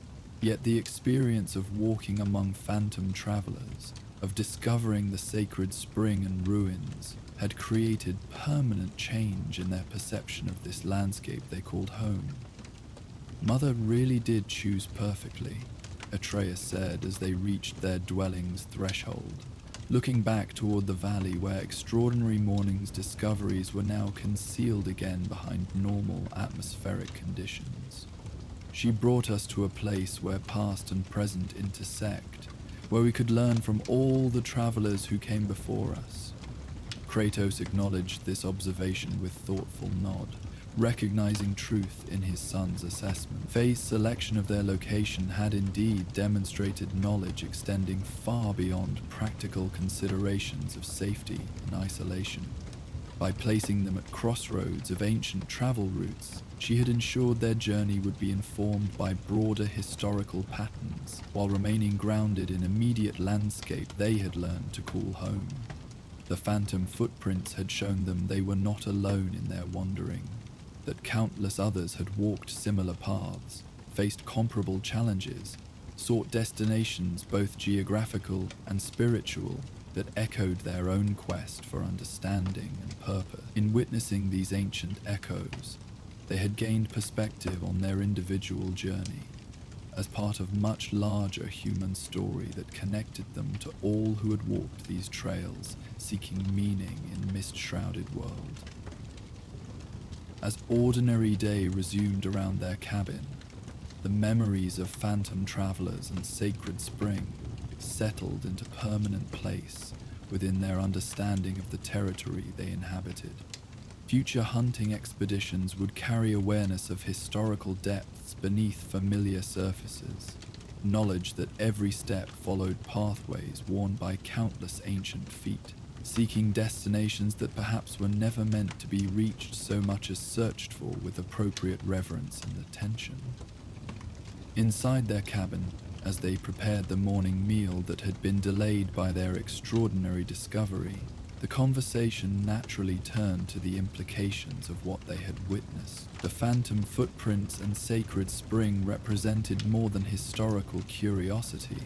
They suggested their chosen home occupied position of continuing significance that might yet play role in their ongoing journey. The spring felt aware, Atreus observed as he arranged kindling for their cooking fire, his movements automatic while his mind remained occupied with processing the morning's revelations. Not like it was watching us, but like it recognized something familiar in our presence there. Kratos considered this assessment while examining their provisions, noting which supplies would need replenishment after several days of hunting had been postponed by weather and unexpected exploration.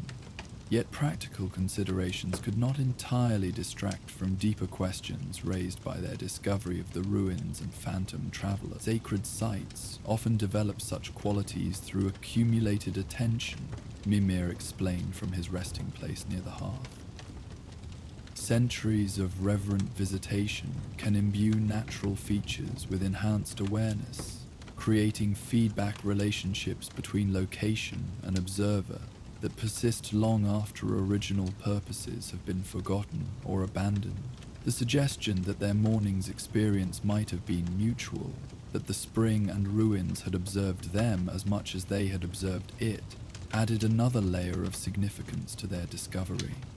Rather than simple historical investigation, their visit might have constituted active participation in ongoing relationship between place and pilgrim that continued across generations. His flame caught among the carefully arranged kindling, casting familiar patterns of light and shadow across their cabin's interior.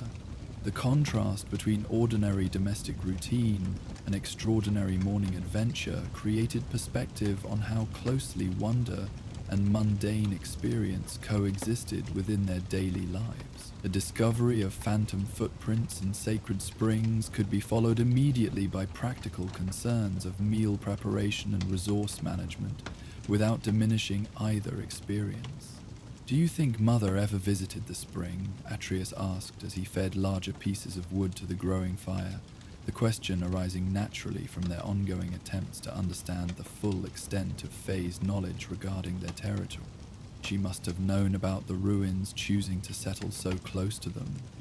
The possibility seemed increasingly likely, given their consistent discovery of Faye's deeper preparations and extended foresight.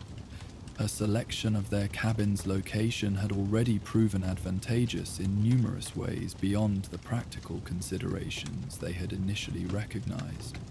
Defensive positioning, resource access, concealment from divine detection, adding historical significance and potential spiritual benefits would align perfectly with her demonstrated thoroughness. "Almost certainly," Kratos answered with quiet confidence, his understanding of Faye's character informing this assessment as much as logical deduction. She would have explored every significant feature of territory before determining permanent settlement.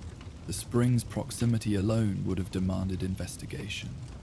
This recognition led to broader contemplation of how much their daily existence had been shaped by considerations they had not fully understood. What they had experienced as choosing appropriate refuge might actually have represented following patterns Faye had established through careful study of the landscape's deeper properties and historical significance.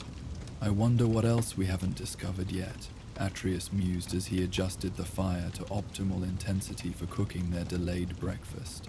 If phantom footprints and sacred springs were so close to home without us knowing, what other secrets might be hiding nearby? The question carried both excitement and subtle apprehension, anticipation of future discoveries, balanced against recognition that knowledge sometimes brought complications as well as benefits.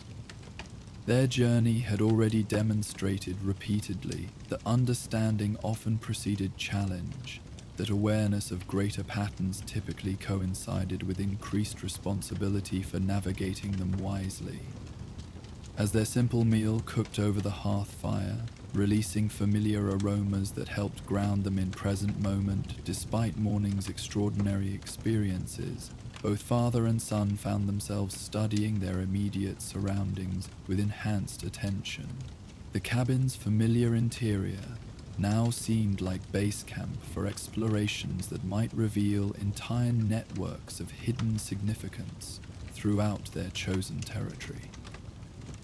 "We should map what we found," Atreus suggested practically, recognizing value in creating permanent record of the ancient road's route and the ruin's location. Arc the way to the spring so we can find it again when the mist isn't there to reveal the phantom footprints. Kratos approved this methodical approach, understanding that systematic documentation of their discoveries would serve multiple purposes, ensuring future access to significant sites while creating reference materials that might prove valuable as their understanding of the territory's deeper patterns continued developing. The morning's exploration had also raised questions about seasonal patterns and optimal timing for various types of investigation. If the phantom footprints required specific atmospheric conditions to manifest clearly, other phenomena might depend on different environmental factors. Astronomical alignments, temperature variations, or magical fluctuations they had not yet learned to recognize. Mira, do you know of other conditions that might reveal hidden aspects of places like this? Adrius asked as they shared their simple breakfast, practical curiosity driving his inquiry toward educational opportunity. Besides mist and fog, what else might show us things normally hidden? The disembodied head brightened with scholarly enthusiasm at this request for theoretical knowledge that aligned perfectly with his areas of expertise. Oh, numerous possibilities. Storm conditions often enhance magical manifestations, particularly electrical phenomena that can reveal energy patterns invisible under normal circumstances. Seasonal transitions frequently trigger dormant enchantments, or protective measures that respond to specific timing cues. This catalogue of potential investigation opportunities suggested their territory contained layers of significance they had barely begun to explore. Each seasonal change, each unusual weather pattern, each astronomical event might offer windows into different aspects of the landscape's hidden properties and historical connections. Winter solstice approaches within a few weeks, Mimir continued, warming to his exposition of natural cycles and their magical implications. Many ancient sites display enhanced activity during such transitions, when cosmic forces achieve particular alignments that facilitate communication across normally impermeable boundaries. The prospect of winter solstice observations at the sacred spring or other undiscovered sites added structure to future exploration plans, while providing specific timing for potential investigations. Rather than random wandering, hoping to encounter interesting phenomena, they could begin planning systematic surveys, coordinated with natural cycles most likely to reveal hidden aspects of their environment. Their meal concluded, they turned attention to practical tasks that had been postponed by morning's unexpected adventure. Checking stored provisions, maintaining weapons and tools, attending to cabin maintenance that required regular attention. Yet these routine activities carried new context provided by their enhanced understanding of their location's broader significance. Every task feels different now, Atreus observed as he organized hunting equipment that might be needed for tomorrow's expedition, assuming weather conditions permitted more conventional outdoor activities. Knowing that thousands of people walked these same trails, used these same resources, probably sat around fires like ours discussing their own journeys. This sense of historical continuity, of participation in patterns extending far beyond individual experience, transformed mundane activities into connections with broader human story that their morning's discoveries had made visible. Preparing for future hunts became part of an ancient cycle of resource gathering that connected them to countless previous inhabitants of the valley. The afternoon progressed with a combination of practical activities and continued reflection on morning discoveries, both father and son processing implications of phantom footprints and sacred springs, while attending to immediate needs that kept their daily existence functioning smoothly. The balance between wonder and practicality reflected broader pattern of their lives since beginning their journey together. As evening approached and they prepared their cabin for night, The mist that had enabled morning's extraordinary experiences remained completely absent. Clear skies and normal visibility suggesting the conditions that had produced phantom manifestations occurred only at specific intervals rather than as permanent features of the landscape. "Will you dream of phantom travelers tonight?" Kratos asked his son as they banked the fire for overnight warmth, the question carrying paternal concern beneath its conversational surface. Extraordinary experiences sometimes continued processing through sleep in ways that could prove either illuminating or disturbing. Atreus considered this possibility as he arranged his sleeping furs with customary efficiency, recognizing that his dreams often reflected and extended his waking experiences in ways that sometimes provided additional insights. "Maybe, but I think they'd be peaceful dreams if they come." The phantom footprints felt welcoming, like they wanted to share their stories rather than frighten anyone away. This interpretation aligned with their general assessment of the morning's discoveries as beneficial revelation rather than ominous warning. The phantom travelers had seemed to guide rather than threaten, offering glimpses into historical significance that enhanced understanding without demanding uncomfortable obligations or dangerous commitments. Outside their cabin, the forest had returned to normal evening sounds: wind through branches, distant calls of nocturnal creatures beginning their activities, occasional settling noises from trees adjusting to temperature changes as night deepened. No phantom footsteps echoed through the darkness. No mysterious manifestations disturbed the familiar rhythms of their wilderness refuge.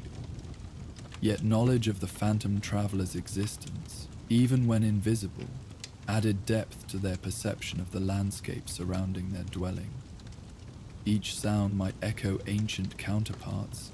Each shadow might conceal traces of historical passage. Each trail might connect to pathways worn by countless feet across centuries of purposeful travel. "The spring will still be there tomorrow," Atreus said quietly, as sleep began claiming him, the observation carrying comfort derived from recognition of continuity that transcended individual observation. "Bubbling away like it has for who knows how long, waiting for the next visitors who need whatever it offers." This understanding of persistence, that significant places maintained their essential qualities regardless of whether current inhabitants recognized their importance, provided reassuring perspective on their own relationship with the territory they called home. They were temporary stewards of location, whose significance extended far beyond their individual residence, inheritors of landscape that had been meaningful to others and would likely remain so long after their own journey had concluded. Kratos settled into his own rest with warrior's practiced efficiency, yet his final conscious thoughts remained occupied with morning's discoveries and their implications for understanding both past and future. The phantom footprints had shown him that even his extensive experience represented single thread in much larger tapestry of journeys, struggles, and destinations that connected all who walked difficult paths, seeking meaning beyond immediate survival. Sleep came gradually to both inhabitants of the isolated cabin, bringing dreams that processed and integrated the day's revelations in ways conscious minds could not manage alone. In these dreams, phantom footprints might indeed appear, leading not towards specific destinations but toward deeper appreciation of how individual journeys participated in collective human story that transcended any single lifetime or particular set of circumstances. The mist had lifted, but its revelations remained. Phantom footprints leading not toward specific location, but toward recognition that all journeys participate in patterns larger than individual destination, that every path followed echoes steps taken by others who shared the fundamental human drive to walk forward through uncertainty, toward whatever meaning might be discovered in the walking itself. Morning arrived with unusual clarity. the previous day's mist completely absent, as if the phantom revelations had fulfilled their purpose and withdrawn to allow ordinary sunlight to reclaim the valley. Kratos and Atreus prepared for their long-dead hunting expedition, the practical necessities of winter preparation calling them back to familiar routines after their extraordinary encounter with ancient travelers. Yet as they gathered their equipment and secured their cabin for extended absence, both carried with them the deeper understanding that their territory held layers of significance still awaiting discovery. The phantom footprints had shown them one aspect of the landscape's hidden history. Now they found themselves wondering what other secrets might be revealed through patient observation and appropriate timing. The snares in the northern meadows should be checked first, Kratos said as they stepped into the crisp morning air, his voice carrying the practical focus that typically governed their hunting expeditions. Yet his gaze lingered momentarily on the tree line, where yesterday's mist had first appeared, as if expecting another manifestation of historical echoes. Atreus nodded agreement while adjusting the pack containing their trail provisions and emergency supplies. The weight felt familiar and reassuring after yesterday's unplanned exploration through phantom-haunted fog. Today would return them to known patterns, checking trap lines, following game trails, harvesting what the forest offered to sustain them through the approaching winter months. As they began their trek toward the northern hunting grounds, following trails they had walked countless times before, neither could entirely shake the sense that yesterday's revelations had permanently altered their relationship with the landscape around them. Every footprint they left now seemed connected to the phantom impressions they had witnessed. Every path they followed linked to ancient routes worn by countless previous travelers, seeking their own sustenance and purpose in this vast wilderness.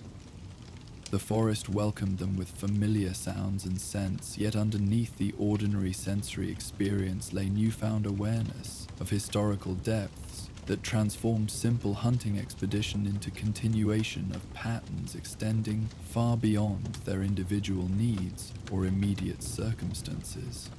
The afternoon light filtered through dense pine boughs as Kratos and Atreus made their way along an unmarked forest path, their breath forming small clouds in the crisp winter air.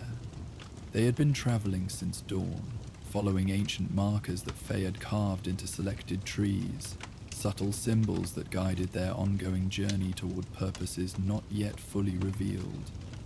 The next waypoint should be close, Atreus said, consulting the rough map sketched from his mother's cryptic directions. His young voice carried notes of fatigue, despite his determination to match his father's steady pace.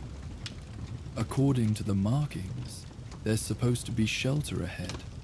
Something about rest beneath borrowed roof.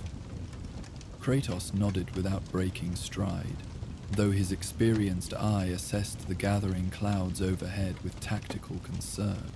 The weather had been deteriorating gradually throughout the day, and experience suggested a more substantial storm approaching than the light snow currently dusting their shoulders.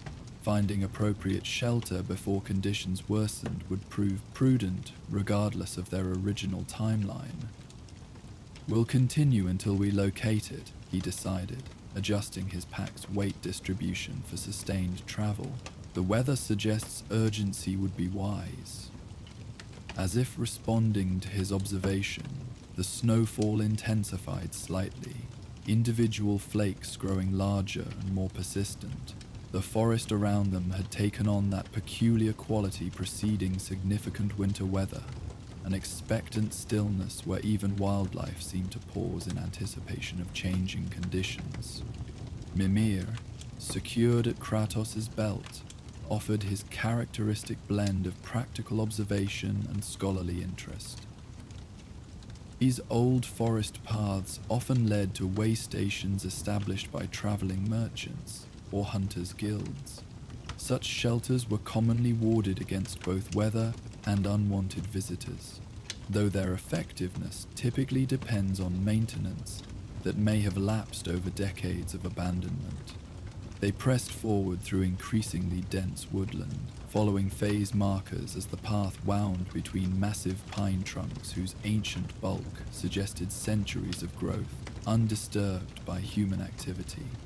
The snow continued to accumulate, though the thick canopy overhead provided partial protection, creating patchwork ground cover that required careful footing to navigate safely. After another half hour of steady progress, Atreus suddenly stopped, pointing through the trees towards something barely visible in the gathering gloom. "Father, look there! Between those two large pines, do you see it?" Kratos followed his son's indication, his warrior's vision penetrating the forest's natural camouflage to identify what had caught the boy's attention. Partially concealed by overgrown vegetation and situated in a small clearing naturally protected by surrounding evergreens, stood a modest wooden cabin, its dark timber walls weathered but apparently intact despite obvious age. A forest dwelling, he confirmed, studying the structure with practiced assessment. The cabin appeared sound despite evident abandonment, no visible damage to walls or roof, windows still containing glass panes though heavily dust-covered, a stone chimney rising straight and solid above the roofline. Most remarkably, the building showed none of the typical decay expected from extended wilderness exposure without maintenance. It looks preserved somehow, Atreus observed, echoing his father's unspoken assessment as they approached through the screening trees, like it's been waiting for someone to return. The path leading to the cabin's entrance, though overgrown with forest underbrush, remained discernible beneath accumulated pine needles and patches of snow. Ancient stepping stones emerged occasionally through the natural debris, their placement indicating deliberate construction rather than random arrangement. Someone had once maintained regular passage to this isolated dwelling. As they drew closer, details of the cabin's construction became more apparent. The timber walls consisted of massive logs, expertly fitted without visible gaps, their surface bearing the subtle patina of age without accompanying rot or insect damage. Iron hinges and hardware showed rust staining but remained structurally sound, while the window's glass panels maintained their clarity despite obvious years of neglect. "There's something unusual about this place," Mimir commented as they reached the small porch fronting the cabin's main entrance. "The preservation is far too complete for natural weathering patterns. I suspect protective enchantments of considerable sophistication, likely giant work given the craftsmanship style and effective longevity." Kratos tested the wooden steps leading to the door, finding them solid despite their apparent age. The porch itself, constructed from the same massive timbers as the cabin walls, showed no signs of sagging or structural compromise that should have developed over decades of winter snow loads and summer expansion cycles. Atreus reached the heavy wooden door first, studying its surface with growing interest. Carved into the dark timber were symbols he recognized as Jotun script, though worn by weather to near illegibility. "It's giant writing," he confirmed, fingers tracing the faded characters with careful reverence. Something about "welcome to travelers" and "protection for those who respect the dwelling." A sanctuary, Mimir interpreted with scholarly approval. The giants occasionally established such places throughout the realms, shelters maintained by protective magic for worthy travelers, particularly during harsh weather or dangerous circumstances. Quite generous, considering they required no payment or direct service in return. Kratos placed his broad hand on the door's iron latch, testing its operation with cautious pressure.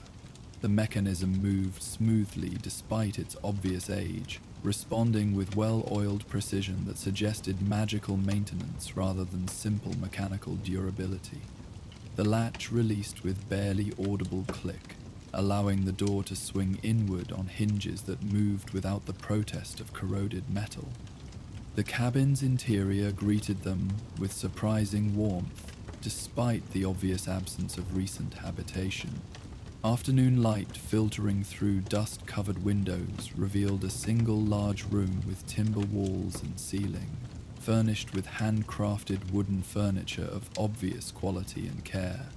A massive stone fireplace dominated one wall, its hearth cold but prepared with seasoned wood stacked neatly beside the opening. Rush mats covered portions of the wooden floor, their weaving intact, though faded with age. "It's beautiful," Atreus whispered, his voice instinctively respectful of the peaceful atmosphere. The cabin radiated a sense of home that transcended mere shelter. Careful attention to comfort and beauty evident in every detail, from the precisely fitted stonework of the fireplace to the intricate carving adorning wooden chairs and tables. Simple wooden shelves lined the walls, displaying household items preserved in remarkable condition. Clay vessels, woven baskets, carved wooden bowls, even bundles of dried herbs hanging from ceiling beams, despite their obvious age. Everything suggested recent habitation, yet clearly had remained untouched for years, possibly decades. Most striking of all, personal belongings remained scattered throughout the space with casual intimacy that spoke of interrupted daily life rather than planned abandonment. A half-finished carving rested on the main table, beside primitive but effective tools, children's toys. Wooden horses and carved figurines occupied a corner near the fireplace, where young ones had evidently played while parents tended household tasks. Women's weaving occupied a loom, positioned to catch optimal light from the largest window. "A family lived here," Kratos observed, his deep voice carrying uncharacteristic gentleness as he surveyed evidence of domestic happiness now frozen in time. Despite his typically practical assessment of any new environment, something about this place evoked memories of his own brief period of peaceful family life before war and vengeance had claimed everything he once held dear. They were happy, Atreus added quietly, studying the children's toys with growing fascination. The wooden figures had been crafted with obvious skill and affection, not crude approximations, but detailed miniatures that captured recognizable animals and mythological creatures with artistic precision. Someone spent considerable time making these. They're not just toys, they're works of art.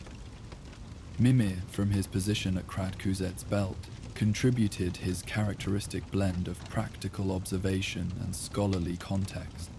Giant craftsmanship, certainly, though domestic rather than ceremonial work. The style suggests a family group maintaining traditional skills while living in peaceful isolation, quite rare during the periods of increasing Asir influence, when such retreats often faced unwelcome attention. Snow continued falling outside the cabin windows, now accumulating with sufficient intensity to obscure distant trees and transform the clearing into enclosed haven, separate from the broader world. The timing of their discovery seemed particularly fortuitous, as conditions beyond the protective walls continued deteriorating toward the substantial storm Kratos had anticipated. We should accept the shelter offered, he decided, practical necessity overriding any concerns about uninvited occupation of another's dwelling. The carved welcome message suggested such usage aligned with the builder's intentions, while the protective magic maintaining the cabin's condition implied sophisticated safeguards that would not permit entry to those with malicious intent. Atreus nodded eager agreement, already gravitating toward the prepared fireplace with its invitation of warmth against the growing cold outside. "Should we kindle a fire? The wood is already arranged, and there are fire-starting materials on the mantel." Before responding, Kratos completed thorough assessment of their temporary shelter, his warrior's instincts requiring comprehensive understanding of any environment where they planned to rest. The cabin's single room provided clear sightlines throughout the interior space, while windows offered observation points covering all approaches. Most importantly, he detected no signs of recent intrusion or evidence suggesting current occupation by potentially hostile entities. Yes, he agreed, beginning to remove his traveling pack and weapons for secure storage. We'll remain here until the storm passes. The protection offered appears genuine, and conditions outside continue worsening. Atreus busied himself with fire preparation while his father completed their defensive assessment, the boy's movements showing growing confidence with such tasks despite his youth. He arranged kindling according to techniques Kratos had taught him during countless previous camps, building efficient structure that would ignite reliably and burn steadily without requiring constant attention. As flames caught and spread through the carefully arranged fuel, warmth began radiating from the stone hearth, dispelling the cabin's accumulated chill with remarkable efficiency. The fireplace had been constructed with obvious expertise, drawing air smoothly without creating excessive smoke, while reflecting heat effectively throughout the room. Even the chimney appeared to function perfectly despite years of neglect, carrying combustion products cleanly away without backdraft or interior accumulation. The fire draws well, Kratos noted with approval, settling into one of the handcrafted chairs positioned near the hearth. The furniture had been built to accommodate various sizes, from child-proportioned seats to robust construction suitable for adult giants. The builders understood their craft thoroughly. Light from the growing flames illuminated additional details of the cabin's interior that had remained obscured in the dim afternoon light filtering through dust-covered windows. Tool marks on the timber walls revealed handworking by skilled craftsmen rather than crude construction, while metal hardware showed the telltale characteristics of dwarf-forged iron. Functional beauty that exceeded mere utility. Even the rush mats displayed weaving patterns of considerable complexity, their geometric designs incorporating protective symbols common to giant magical traditions. Everything here was made with love, Atreus observed, warming his hands before the crackling fire. Not just skill, but actual affection for the people who would use these things. Even the children's toys show incredible attention to detail. As if drawn by this observation, his gaze returned to the collection of carved figures occupying their corner near the fireplace. Among the familiar animals and mythological creatures, he now noticed several human forms, adults and children engaged in various activities that clearly represented family scenes. These personal touches transformed the wooden miniatures from simple playthings into intimate family portraits, carved in three-dimensional form. Mimir, positioned where he could observe both interior and exterior conditions, provided his characteristic educational commentary. Such detailed domestic carving typically indicates extended periods of peaceful isolation, allowing craftsmen time for projects beyond immediate survival needs. The level of artistic achievement here suggests years, possibly decades, of undisturbed family life. Quite remarkable given the increasingly turbulent political conditions throughout most giant territories. The storm outside had intensified considerably since their arrival. Wind now audible through the cabin's solid walls, while snow accumulated against the windows with increasing thickness. Inside their sanctuary, however, warmth from the efficiently burning fire created an atmosphere of complete security. Protection from natural elements combined with the deeper comfort of genuine shelter rather than mere temporary reprieve from harsh conditions. As evening approached and interior light depended increasingly on firelight rather than natural illumination, Atreus discovered something that stopped his casual exploration abruptly. Tucked into a corner behind the largest chair, partially concealed by shadow and positioned as if forgotten during some long-ago domestic activity, sat a small wooden chest bearing obvious signs of damage. Its lock mechanism broken, lid slightly ajar, contents partially visible in the flickering light. "Father," he called quietly, his voice carrying curiosity tempered by growing uncertainty. "There's something here. A chest that's been damaged somehow." Kratos rose from his comfortable position near the fire, approaching his son's discovery with the caution that unexpected objects always warranted in potentially magical environments. The chest appeared to be personal storage rather than household utility, carefully crafted from quality wood, decorated with carved designs that suggested sentimental value beyond mere function. Most significantly, the broken lock showed signs of deliberate force, rather than accidental damage or age failure. It was opened by someone, he assessed, examining the damaged metal mechanism with practiced eye. Recently, relative to the cabin's apparent abandonment, perhaps by the last visitors to find shelter here. The chest's lid hung partially open, revealing glimpses of contents within. Folded papers, small personal items, possibly correspondence or family documents that had been stored for safekeeping, yet their exposed condition, resulting from the forced lock, created ethical dilemma about appropriate response to such obvious privacy violation. Atreus knelt beside the damaged chest, his natural curiosity struggling against growing awareness of proper boundaries regarding others' personal belongings. The partially visible papers appeared to contain writing, possibly letters, diary entries, or family records that would provide fascinating insight into the lives of those who had created this peaceful sanctuary.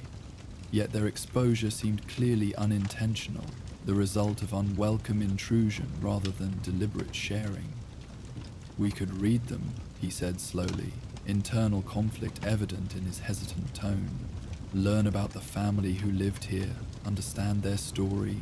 His hand moved toward the exposed papers before stopping uncertainly. "But they didn't mean for strangers to see these things, did they?" Kratos studied his son's moral wrestling with obvious approval, recognizing important developmental moment in the boy's growing ethical awareness.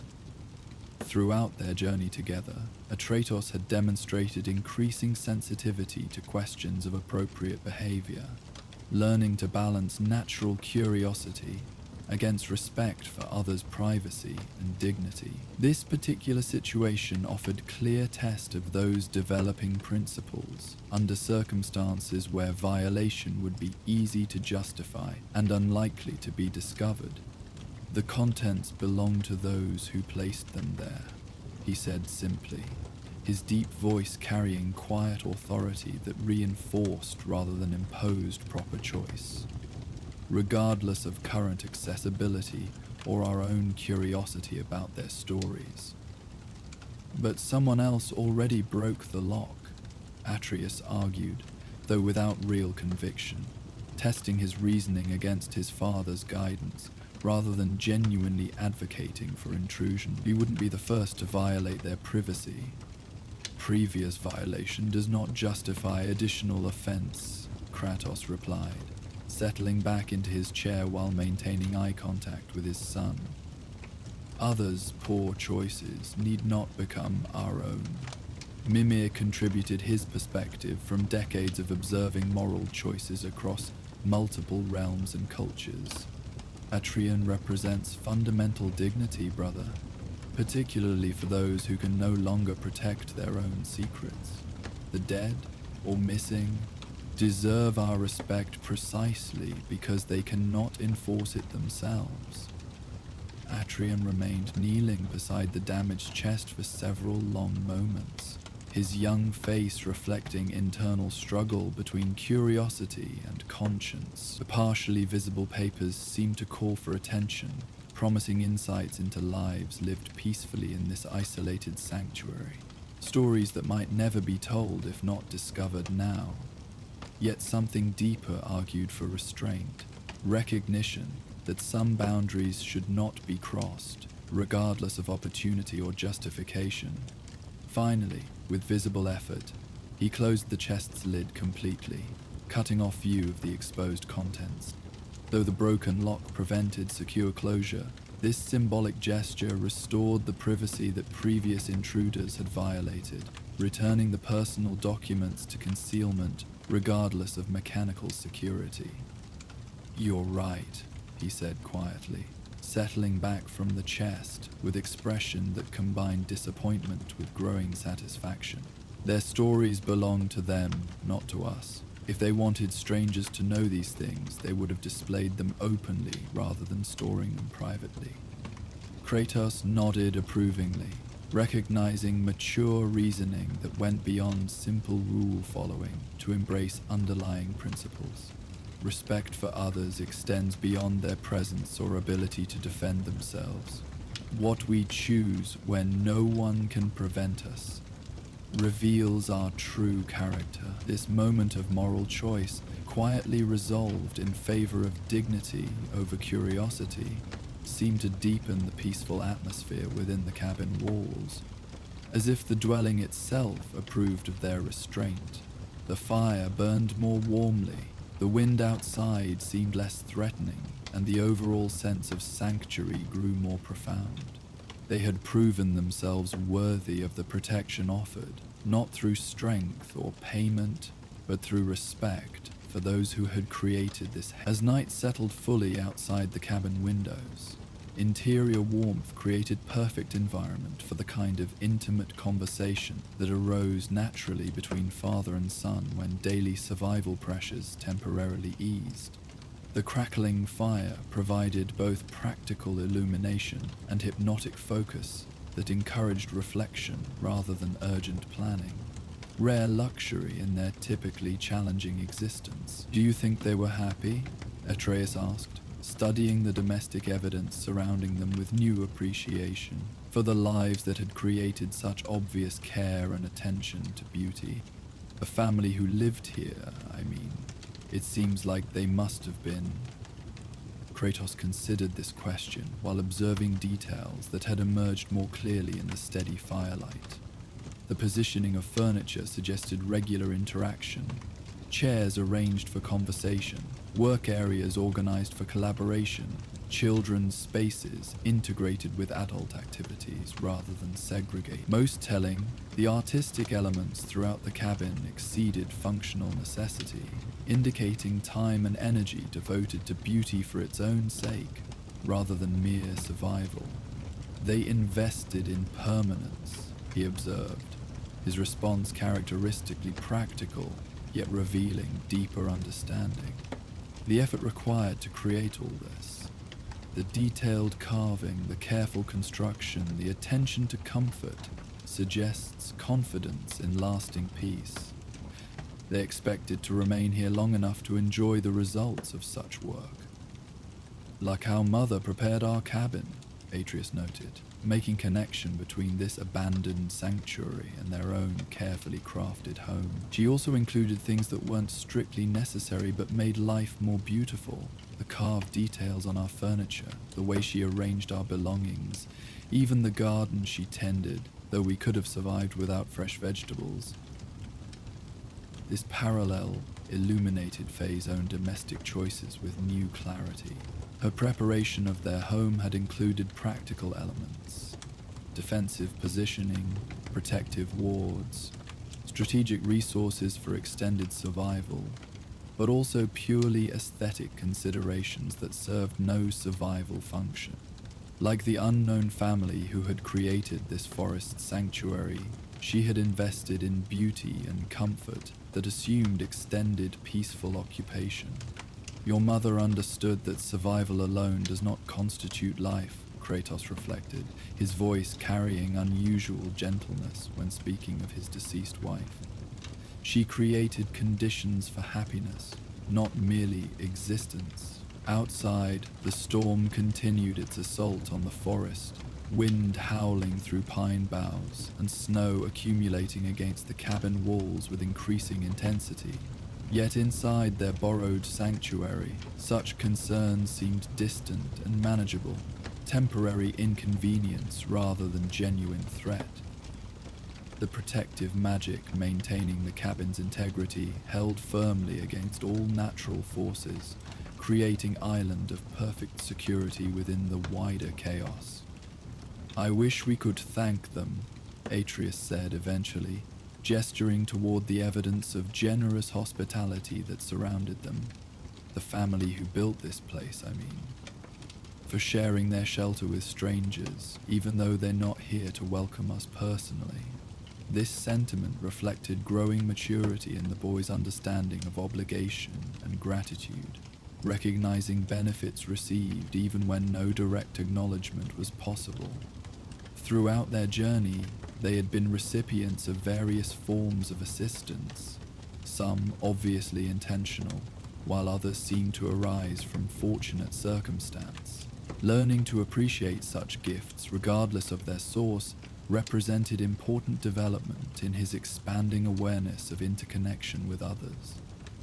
"Perhaps respect serves as sufficient thanks," Kratos suggested, indicating the closed chest where they had chosen privacy over curiosity. Honoring their intentions even when they cannot enforce them shows appreciation more clearly than words they will never hear. As the evening progressed, they established comfortable routine within the cabin's welcoming walls, Atreus maintaining the fire with wood from the generous supply stacked beside the hearth, Kratos organizing their traveling gear for easy access, while ensuring weapons remained readily available despite the peaceful environment. Such preparations had become automatic through countless previous camps, practical habits that maintained readiness without destroying relaxation. The fire continued burning with remarkable efficiency, consuming the seasoned wood completely while producing minimal ash or residue. Even the fuel itself seemed touched by the cabin's preservative magic, burning longer and cleaner than ordinary timber while generating heat that penetrated thoroughly throughout the single room. Combined with the structure's excellent insulation properties, the fire created perfect ambient temperature without the constant attention typically required for sustained warmth. "The wood burns differently here," Atreus observed, adding another piece to the glowing coals. "It lasts longer and gives more heat than it should, even though it looks like ordinary pine." Giant magic often enhances ordinary materials, rather than replacing them entirely, Mimir explained from his resting position nearby. "More subtle than flashy transformation, but ultimately more practical for extended daily use. The inhabitants of this cabin likely enjoyed such conveniences throughout their residence, magic woven so seamlessly into daily life that its presence became nearly invisible. This integration of magical enhancement with ordinary activities represented sophisticated approach to supernatural power, utility rather than spectacle, effectiveness rather than demonstration. The cabin exemplified this philosophy throughout its construction and furnishing, using magic to perfect natural materials and conventional techniques, rather than replacing them with obviously supernatural alternatives. As full darkness claimed the forest outside, interior light depended entirely on their fire, creating an intimate atmosphere that encouraged storytelling and quiet conversation. The storm's continuing intensity remained audible, but seemed increasingly distant, separated from their experience by walls that had protected previous occupants through countless similar nights. "Tell me about your homeland," Atreus requested, settling more comfortably in his chair near the warming flames. "About Greece before the war. Was it beautiful like this forest?" Kratos rarely spoke of his distant past, the memories too bound up with loss and regret to allow casual recollection. Yet something about their current circumstances, the domestic peace of the cabin, the security provided by unknown benefactors, the implicit trust represented by such generous hospitality, created space for reflection that normally remained too painful to access. Parts of it, he admitted, surprising his son with the willingness to engage such topics. The mountains held forests not unlike these, though warmer and filled with different creatures. The sea provided abundance when treated with respect. Cities grew large and wealthy through trade, creating beauty alongside corruption. What happened to it all? Atreus asked gently, sensing his father's internal struggle with these recollections, yet hoping for deeper understanding of the history that had shaped their family's journey to this northern realm. War consumed everything eventually, Kratos replied, his voice carrying weight of witnessed devastation that few beings could comprehend. Gods manipulated mortals for their own purposes, turning natural conflicts into cosmic disasters. What should have remained local disputes expanded until entire civilizations paid the price for divine ambition. This sobering reminder of power's potential for destruction created thoughtful silence within the cabin's warm interior. Both father and son had witnessed similar patterns emerging in their current realm, conflicts escalating beyond their original scope as various divine factions pursued goals that cared little for mortal consequences. The parallels between distant Greece and present Midgard suggested unfortunate universality in such destructive cycles. But you survived. You found a new home, met Mother, started a family. Even after everything was destroyed, you created something good again. Kratos absorbed this perspective with some surprise, having rarely considered his northern life as creation rather than escape. Yet from his son's viewpoint, their family represented positive achievement rather than mere survival. Conscious choice to build happiness despite previous loss. The cabin surrounding them seemed to embody similar philosophy, its builders having created beauty and comfort despite whatever circumstances had driven them to such isolated sanctuary. Your mother made that possible, he acknowledged, crediting Faye's influence in transforming his existence from mere survival to genuine life. She saw potential for happiness, where I perceived only necessary refuge. Outside, the storm reached peak intensity, wind driving snow against the cabin walls with force that would have been concerning in less substantial shelter. Yet their sanctuary held firm against all natural assault, protective magic proving as reliable as the giants who had woven it into the very timber and stone. Inside, warmth and security remained perfect, creating complete separation from the hostile conditions beyond their borrowed walls. Do you think we'll find them? Atreus asked eventually, returning to questions about the cabins, the family who lived here, I mean. Could they still be alive somewhere? Kratos considered this possibility while studying evidence of domestic life frozen in time around them. The preservation suggested relatively recent abandonment rather than ancient history, yet the completeness of protective magic implied preparation for extended absence, as if the inhabitants had known they might not return quickly, if at all, perhaps, he admitted, unwilling to crush hope while avoiding false encouragement, though their preparations suggest awareness they might not return to this place. The magic maintaining everything appears designed for indefinite operation without their presence.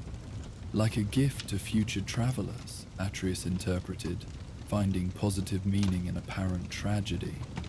Even if they couldn't use their home anymore, they ensured it would continue helping others who needed shelter. This reading of the situation aligned with giant generosity they had encountered elsewhere during their journey.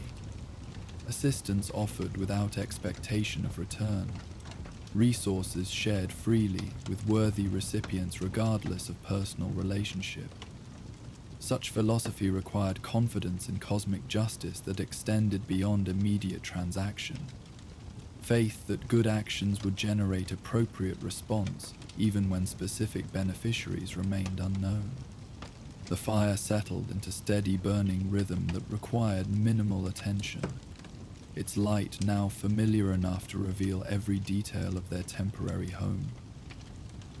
They had arranged their belongings efficiently within the available space, creating personal zones that respected the existing domestic arrangement without disrupting evidence of previous habitation. In effect, they had become temporary members of an absent household, welcomed by proxy through the magic that continued maintaining protection and comfort. "We should rest soon," Kratos suggested, noting his son's growing fatigue despite the boy's obvious reluctance to end their peaceful evening. "The storm will likely continue through the night, giving us opportunity for complete rest before resuming travel." Atreus nodded agreement while making final adjustments to the fire that would sustain warmth through sleeping hours without requiring attention. His movements showed developing expertise with such tasks, learned through countless previous camps where fire management often determined survival. Yet here, such skills served comfort rather than desperate necessity, luxury of security that allowed focus on perfection rather than mere adequacy. As they prepared sleeping areas using their own traveling furs supplemented by additional materials discovered within the cabin's storage, the domestic peace surrounding them seemed to deepen further. The storm outside provided consistent background sound that enhanced rather than disturbed the interior tranquility, while firelight created hypnotic patterns on timber walls that invited relaxation rather than vigilance. "Thank you," Atreus said quietly as they settled into their improvised beds, his words directed toward the absent family whose generosity provided their shelter. Though no response could be expected, the sentiment seemed important to voice. Acknowledgement of debt that could not be repaid directly but might find expression through similar generosity offered to future travelers in need. Kratos made no verbal response to his son's gratitude, yet his own awareness of obligation received remained equally strong. Throughout his existence, genuine hospitality had been rare enough to merit profound appreciation when encountered. The cabin's builders had created more than mere shelter. They had crafted sanctuary that continued serving its purpose long after personal benefits ceased to motivate its maintenance. Outside, the storm continued its assault on the forest, snow accumulating to depths that would make travel challenging until conditions improved. Yet inside their borrowed home, such concerns seemed manageable rather than threatening, temporary inconvenience that would pass with time, rather than catastrophic disruption requiring immediate response.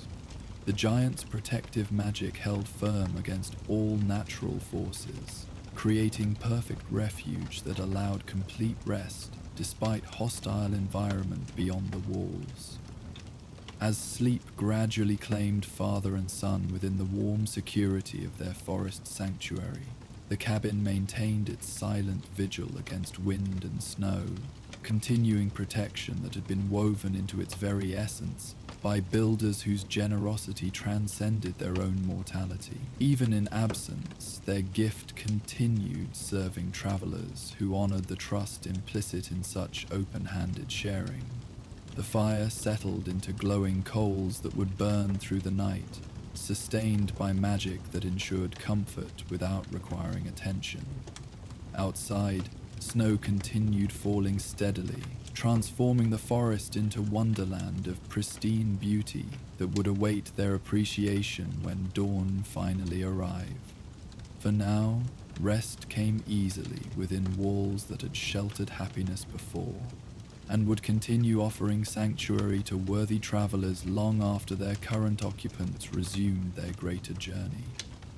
In the morning, they would bank the fire carefully, organize the cabin exactly as they had found it, and continue following phase markers toward destinations not yet revealed. But for this perfect night, they had found genuine rest within borrowed walls, protected by the generosity of strangers, whose gift required nothing beyond respect and gratitude they had willingly provided.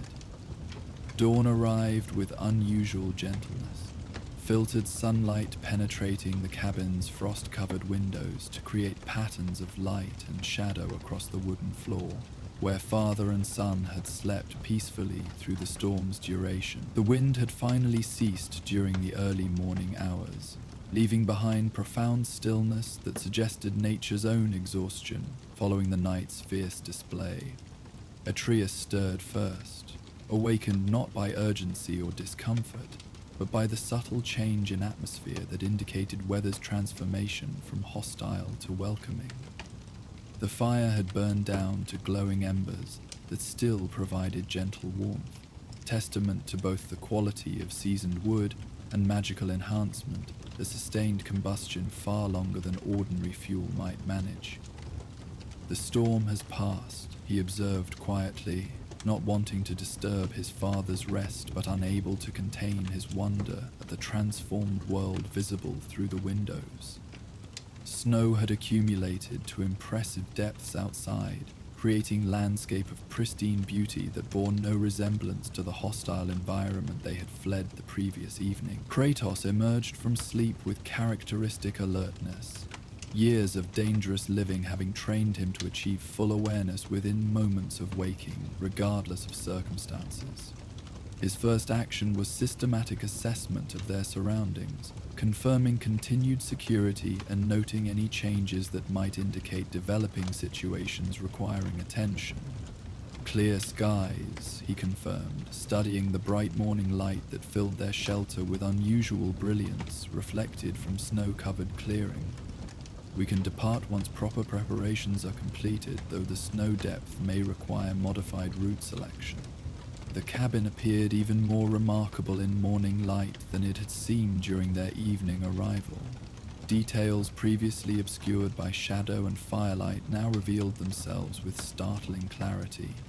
Intricate wood grain patterns in the expertly fitted timber walls, subtle color variations in the stone fireplace that suggested careful selection of materials, hand-forged hardware that combined functional efficiency with artistic beauty throughout the structure.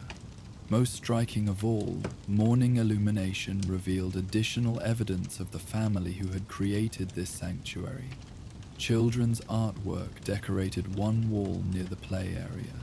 Simple drawings scratched into the wood with charcoal or carved with small knives, depicting family scenes, forest animals, and fantastical creatures that existed only in young imaginations. These intimate touches transformed the cabin from mere shelter into genuine home, a place where love and laughter had flourished before circumstances unknown had claimed its inhabitants.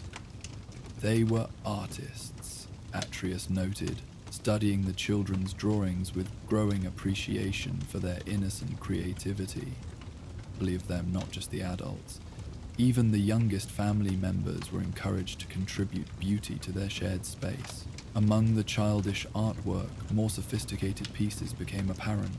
Decorative borders carved around window frames, geometric patterns inlaid into furniture surfaces, even painted designs on ceramic vessels that demonstrated considerable skill despite their domestic rather than ceremonial purpose. The overall effect suggested household where artistic expression was valued and nurtured as natural part of daily life.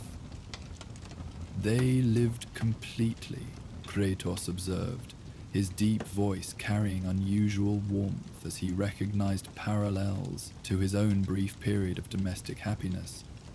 Not merely surviving, but creating meaning through beauty and shared purpose. Mimir, now fully alert and positioned to observe both interior details and exterior conditions, contributed his characteristic blend of scholarly observation and practical wisdom. Such integrated living represents giant philosophy at its finest, harmony between survival, necessity, and spiritual fulfillment, practical function enhanced by aesthetic consideration. These people achieved balance that many civilizations failed to discover despite centuries of attempting such integration. As they began organizing their belongings for departure, each movement seemed reluctant to disturb the peaceful atmosphere that had sheltered them so generously. The cabin had provided more than physical protection from the storm. It had offered glimpse into alternative way of existence where beauty and security coexisted naturally, where family bonds created strength sufficient to maintain sanctuary even in isolated wilderness. "I don't want to leave," Atrid admitted, voicing sentiment that both father and son felt, despite practical necessity of continuing their greater journey. "This feels like coming home, even though it isn't really our home." Kratos understood this feeling completely, having experienced similar reluctance during rare moments when peace had seemed achievable, despite the larger conflicts constantly threatening their existence. The cabin represented what life could become if cosmic forces would permit ordinary happiness to flourish undisturbed. Domestic tranquility that he had once known briefly and lost to divine manipulation. "Home exists in the bonds we carry," he replied gently, placing reassuring hand on his son's shoulder. "This place has shown us possibility, but our journey continues toward purposes that require completion before such peace can become permanent rather than temporary refuge."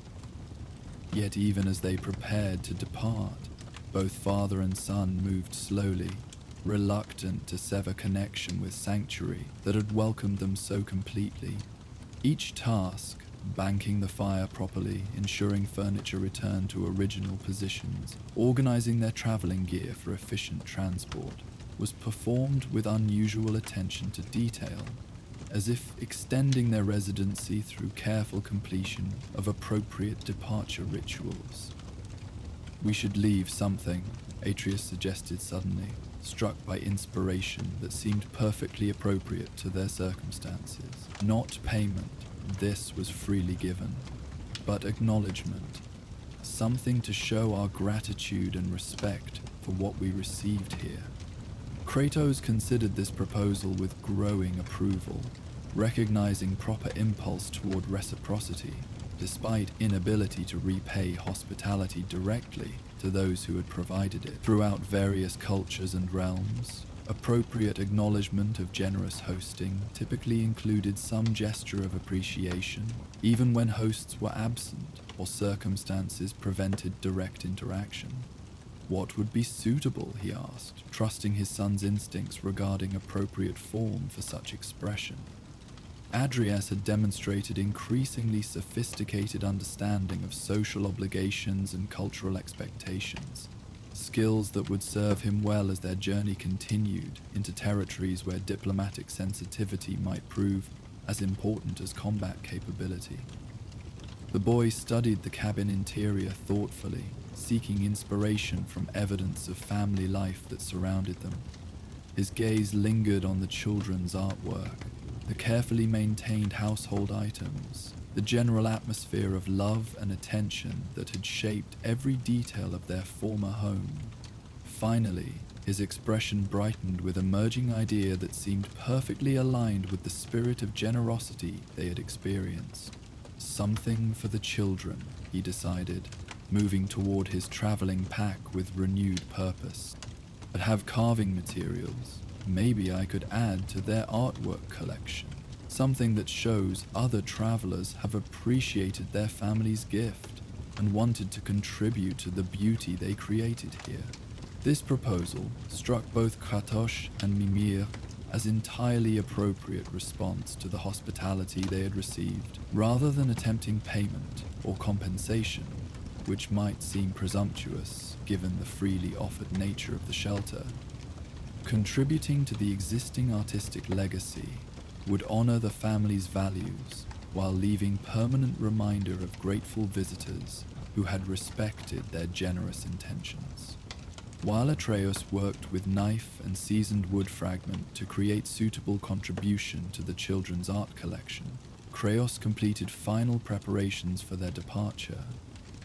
He banked the fire coals carefully, ensuring they would remain viable for rekindling should future travelers require warmth, then organized furniture and household items exactly as they had found them upon arrival.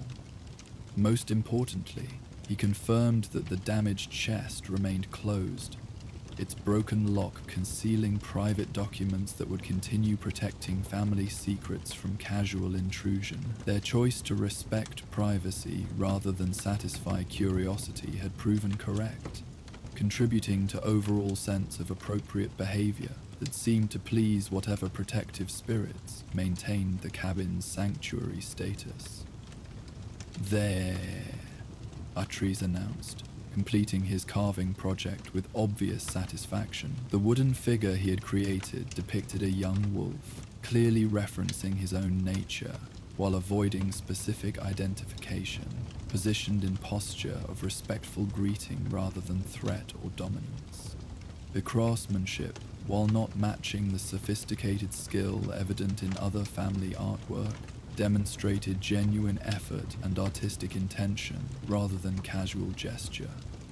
"Where should I place it?" he asked, seeking guidance about appropriate positioning for his contribution to the household's creative legacy. Kratos studied the collection of children's drawings and carvings, identifying a location that would integrate naturally with existing artwork, while remaining clearly visible to future visitors who might appreciate evidence of grateful travelers. "There, among the other animal figures," he suggested, indicating space near the fireplace where several similar wooden creatures already occupied places of honor. Atreus positioned his carved wolf carefully among the existing menagerie, its presence adding to, rather than disrupting, the established artistic arrangement. The new figure seemed to belong naturally within the collection, as if patient family craftsmen had simply added another member to their growing wooden zoo during ordinary evenings spent around the warming hearth. "It looks right," he observed with satisfaction, stepping back to assess the integrated result. Like it was always meant to be part of their family collection. With their contribution complete and departure preparations finalized, father and son stood together near the cabin door for final acknowledgement of shelter that had provided far more than mere protection from winter storm. The morning light streaming through clean windows illuminated every detail of domestic happiness, frozen in time, reminding them of possibilities that existed beyond constant struggle and cosmic conflict.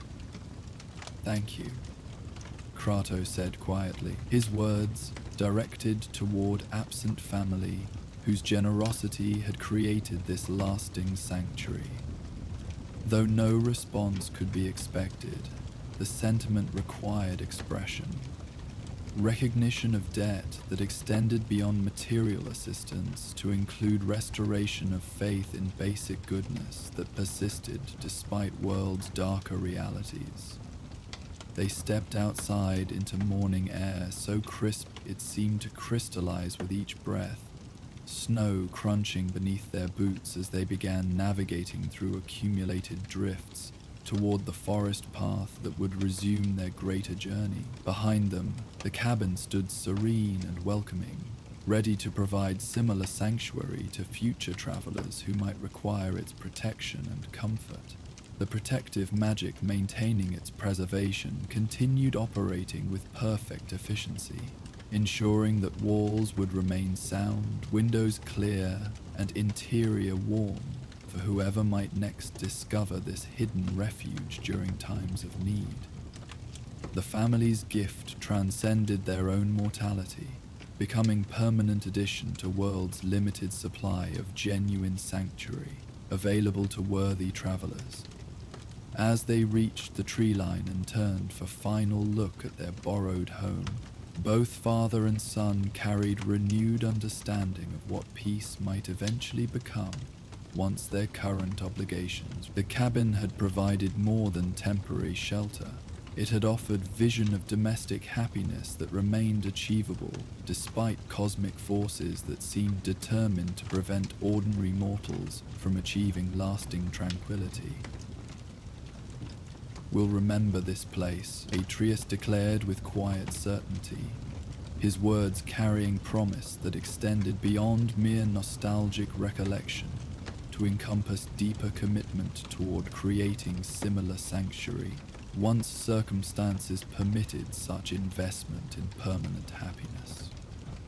The hearth beyond the trees had offered exactly what weary travelers needed, not just shelter from the storm, but reminder that kindness persisted in the world, that beauty could be created even in isolation, and that some gifts continued giving long after their creators had passed beyond the need for acknowledgement or return. In its warm embrace, they had discovered that home existed, not merely in place, but in the love that shaped spaces where families flourished, creating beauty that welcomed strangers and offered hope that such peace might someday become their own permanent reality, rather than borrowed refuge from continuing struggle.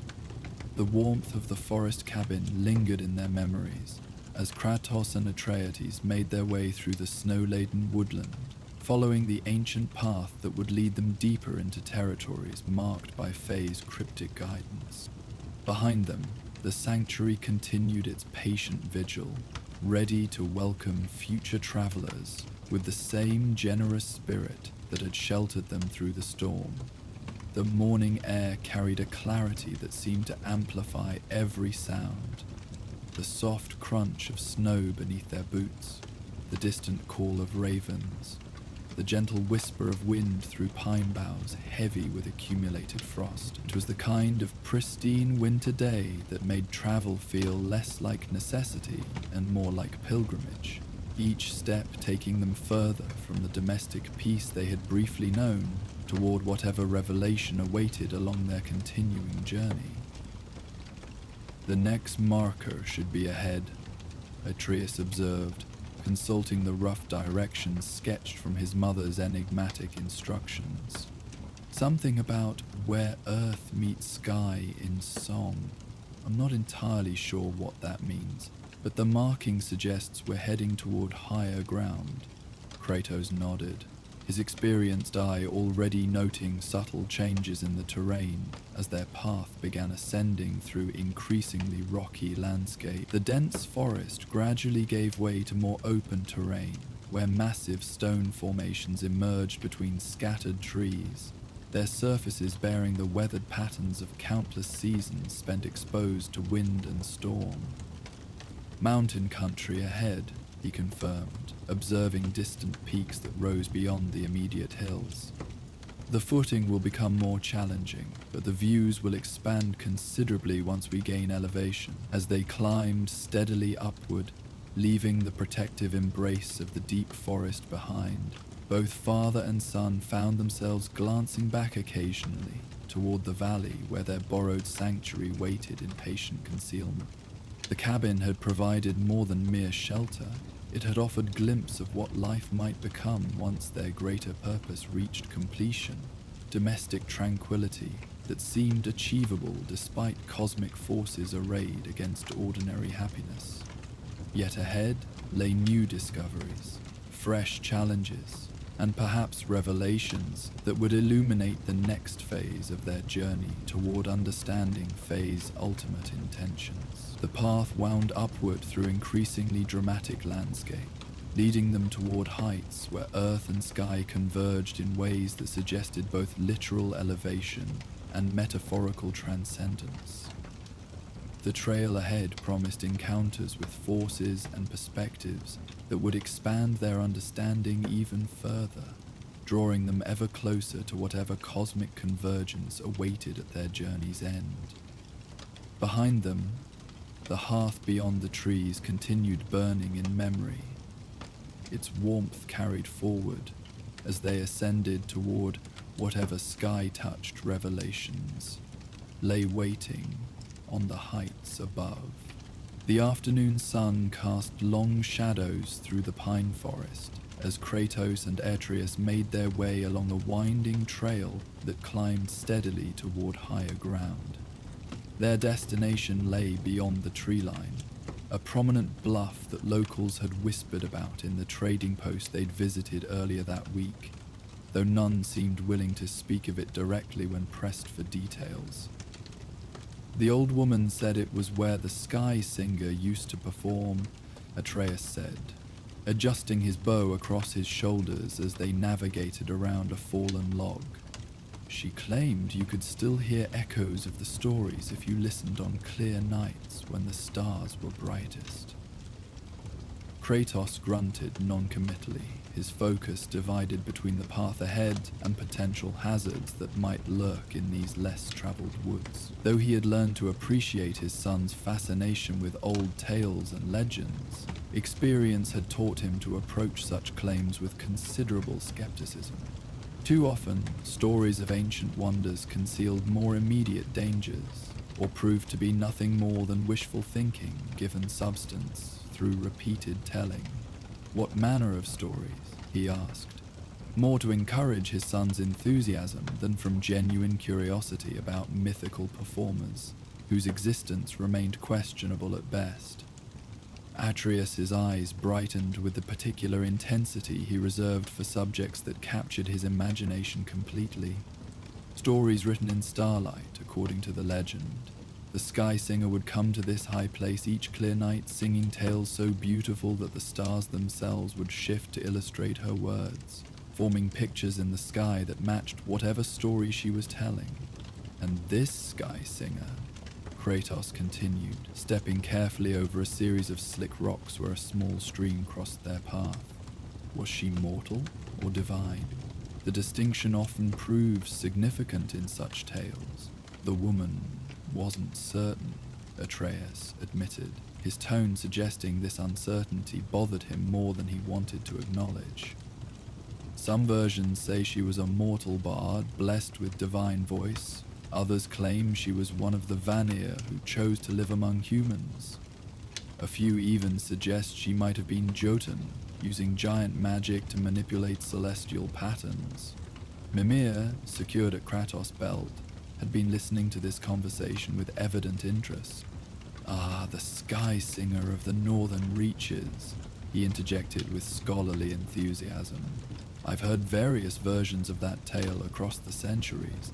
Most place her active period sometime before Odin's rise to prominence, when the boundaries between realms were more, shall we say, permeable. You know of her? Atreus asked eagerly, always delighted when Mimir's vast knowledge included topics that particularly interested him. Know of her certainly, though I never had the pleasure of witnessing a performance myself, Mimir replied with slight regret coloring his tone. The stories describe a figure of remarkable talent, someone who understood the connections between sound, light, and cosmic forces in ways that few beings ever achieve. Her performances allegedly lasted entire nights, with different constellations responding to different narrative themes. Kratos absorbed this information while maintaining his steady pace up the increasingly steep trail. The trees had begun to thin as they gained elevation, allowing glimpses of the broader landscape spreading below them. From these brief vantage points, he could assess both their progress toward the bluff and potential approaches that others might use. Habitual caution that had preserved their lives through countless encounters with both natural and supernatural threats. The old woman mentioned something about the stories still being there. Atreus continued, clearly hoping Mimir might provide additional insight into this intriguing possibility. Not the Sky Singer herself, but somehow the stories she told got embedded in the place, like echoes that never quite fade away. An interesting concept, Mimir mused thoughtfully. Certain locations do retain impressions of significant events or powerful personalities, particularly when those events involved considerable magical energy or emotional intensity. If the Sky Singer's performances were as remarkable as legend suggests, some residual traces might indeed persist. Residual traces struck Kratos as optimistic terminology for what more likely amounted to nothing whatsoever, though he kept this assessment to himself. His son's excitement about potentially hearing ancient stories whispered by starlight was harmless enough, and the exercise would provide beneficial physical conditioning, regardless of whatever mystical experiences might or might not manifest. They emerged from the forest proper as the sun began its descent toward the western horizon, the trail now winding across exposed slopes, covered with hardy grasses and scattered boulders weathered smooth by countless years of mountain weather. The bluff itself came into view, a prominent rocky outcropping that jutted boldly from the hillside, offering commanding views in all directions while maintaining sufficient flat area to accommodate visitors comfortably. There! Atreya pointed toward their destination with barely contained enthusiasm. Perfect positioning for stargazing, just like the stories described. The approach to the bluff required careful navigation across loose scree and occasional patches of ice, where mountain runoff had frozen in shadowed crevices. Kratos led with measured steps, testing uncertain footing before committing his full weight, occasionally extending a steadying hand when Atreus encountered particularly challenging sections. Though his son's mountain skills had improved considerably through their various journeys, prudence remained essential when traversing unfamiliar terrain. As they climbed, the landscape opened dramatically around them. Rolling hills stretched away in all directions, dotted with groves of pine and birch, whose autumn colors painted the terrain in rich golds and deep crimsons. Small lakes reflected the deepening sky like scattered mirrors, their surfaces occasionally disturbed by waterfowl whose distant calls carried clearly in the thin mountain air. Beautiful country, Atreides observed, pausing to catch his breath while taking in the panoramic view. I can understand why someone would choose this place for storytelling. The perspective makes you feel connected to something larger. Kratos nodded agreement, though his appreciation focused more on tactical advantages than aesthetic considerations. The elevated position provided excellent visibility for miles in every direction, making surprise approaches virtually impossible while offering multiple escape routes should retreat become necessary. Natural defensive characteristics often aligned with locations humans found spiritually significant, suggesting practical wisdom underlying seemingly mystical choices. They reached the bluff's broad, relatively flat summit as the sun touched the horizon, its light painting the western sky in brilliant oranges and purples that gradually deepened toward the rich blues and violets of approaching night. The rocky platform extended perhaps 50 yards in its longest dimension, with a natural windbreak formed by upthrust stones on the northern side, and scattered boulders providing convenient seating throughout the area. Perfect timing, Mimir commented with satisfaction as they surveyed their surroundings. Clear skies, minimal wind, and excellent visibility in all directions. If cosmic stories are indeed whispered here, conditions tonight should prove ideal for reception. At the bluff's highest point, they found evidence of previous visitors. A circle of stones arranged around a shallow depression, where countless small fires had been built over the years. Ancient ash mixed with more recent remnants suggested this gathering place had seen continuous use across many generations, though currently they appeared to be its only occupants. Others have come here seeking the same thing we are, Atreus noted, examining the fire circle with interest. People still believe in the Sky Singer's stories, or they simply appreciate a fine location for observing the night sky, Kratos suggested pragmatically, though not unkindly. The reasons matter less than the wisdom of the choice. This vantage point offers exceptional stargazing, regardless of any mystical associations. As twilight deepened around them, They established a modest camp within the protective circle of stones. No large fire was necessary, given the relatively mild evening temperature, but some source of warmth would be welcome as night progressed, and mountain air grew increasingly cold. Kratos gathered appropriate materials, while Atreus cleared the ancient fire pit, both working with efficient cooperation developed through countless similar preparations. The first stars appeared as they completed these practical tasks, brilliant points of light emerging against the darkening sky, with crystalline clarity possible only at higher elevations, where atmospheric interference remained minimal. Venus blazed near the western horizon, while the Great Bear constellation wheeled slowly overhead, its familiar pattern providing reliable navigational reference. "I've never seen stars so clearly," Atreus said softly, settling onto a comfortable boulder, positioned to provide optimal viewing angle toward the northern sky. "They seem close enough to touch, like scattered diamonds laid out on dark cloth." Kratos arranged his own seating nearby, close enough to provide companionship without interfering with his son's stargazing experience. Though he maintained skepticism regarding whispered stories and celestial communications, he recognized the value in quiet contemplation beneath a vast night sky. Such moments offered perspective on mortal concerns, while providing peaceful respite from constant vigilance against threats both immediate and distant. The old woman said the sky singer preferred the hour just after full darkness, Atreus continued, his voice filled with hopeful anticipation.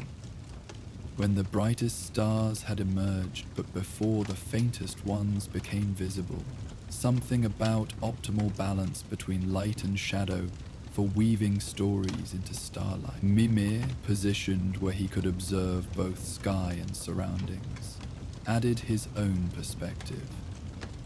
Traditional storytelling often incorporated specific timing for maximum impact. The transition from twilight to true night creates particular atmospheric conditions, both literal and metaphorical, that enhance receptivity to narrative experiences.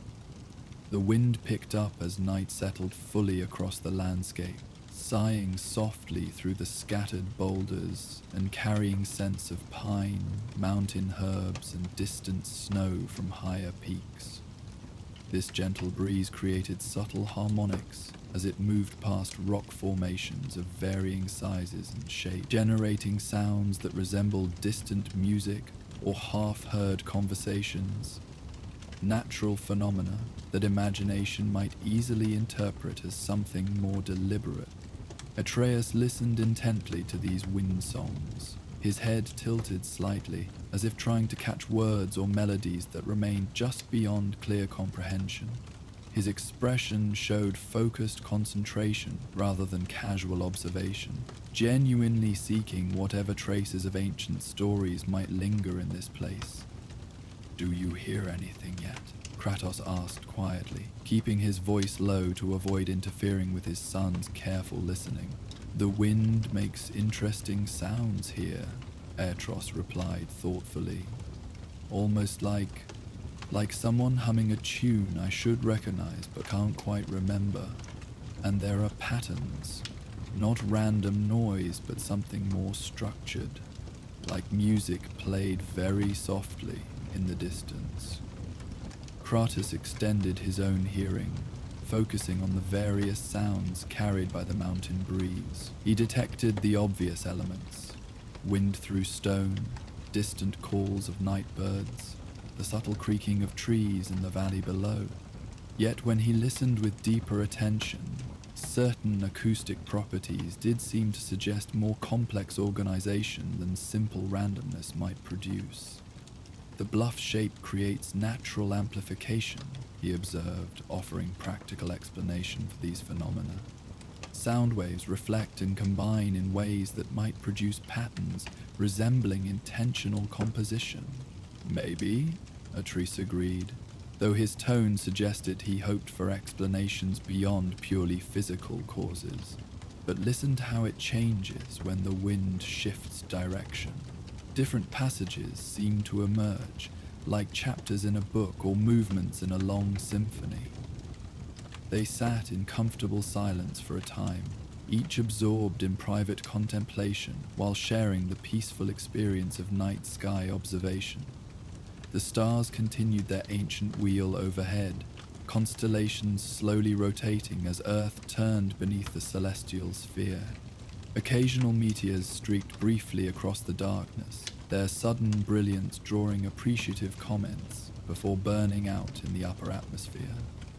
"Mother used to tell me stories about the stars," Atris said eventually, his voice carrying wistful affection for memories of evenings spent listening to Faye's gentle narration, how each constellation represented heroes or creatures or important events from long ago. She said the stories helped people remember things that mattered, lessons about courage and wisdom and the consequences of choices. Kratos nodded silently, his own memories of those evenings tinged with both warmth and the persistent ache of loss that accompanied all thoughts of his departed wife. Faye had possessed remarkable talent for making ancient tales feel immediate and relevant, investing even the most fantastical narratives with emotional truth that resonated long after the telling concluded. She believed stories lived in the stars themselves, Atreus continued, gazing upward with the same intense focus he had inherited from both parents. Not just human interpretations of random patterns, but actual narratives somehow woven into the fabric of night sky, preserved there for anyone who knew how to listen properly. This concept aligned closely with legends surrounding the Sky Singer, suggesting connections between Faye's understanding and whatever traditions had inspired the mythical performer. Kratos found himself wondering if his wife had known of this place, perhaps even visited it during her years of solitary wandering before their meeting. "Your mother possessed deep knowledge of many ancient traditions," Mimir commented gently. Her perspective on stellar stories might well have encompassed insights related to the Sky Singer's alleged abilities, practical techniques for perceiving narratives that less sensitive individuals might miss entirely. The wind shifted again, carrying new harmonic combinations as it moved through the bluff's complex rock formations. This time, the sound seemed more distinctly organized, rhythmic patterns that rose and fell like spoken language, though in no dialect Atreus recognized, despite his facility with multiple tongues. "There," he said suddenly, sitting forward with excitement. "Did you hear that?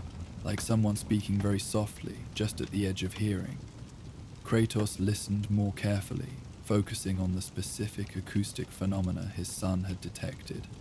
Among the various wind sounds, certain passages did seem to possess qualities resembling human speech, cadences and inflections that suggested communication rather than random noise, though the content remained indecipherable. "I hear patterns that might be interpreted as language," he acknowledged carefully, though determining actual meaning presents considerable difficulty. "It's not about understanding words," Atreides explained, his voice filled with growing wonder. "It's about feeling the story, like music that makes you happy or sad without needing to know why. The sounds carry emotions and images that form narratives in your mind." This description reminded Kratos of certain battlefield experiences where intuitive understanding had guided action more effectively than conscious analysis. Moments when patterns too complex for rational assessment had nonetheless conveyed crucial information through channels beyond ordinary perception. Perhaps similar phenomena operated here, though directed towards storytelling rather than survival. As midnight approached, the wind patterns seemed to reach peak complexity, multiple harmonic streams weaving together in increasingly sophisticated arrangements. Atreus followed these developments with rapt attention, his expression shifting to reflect whatever narrative impressions the sounds evoked in his receptive imagination. "I can see it," he whispered, eyes fixed on the stars above, while his mind processed the audio experience flowing around them. A story about a traveler who lost his way in a great forest.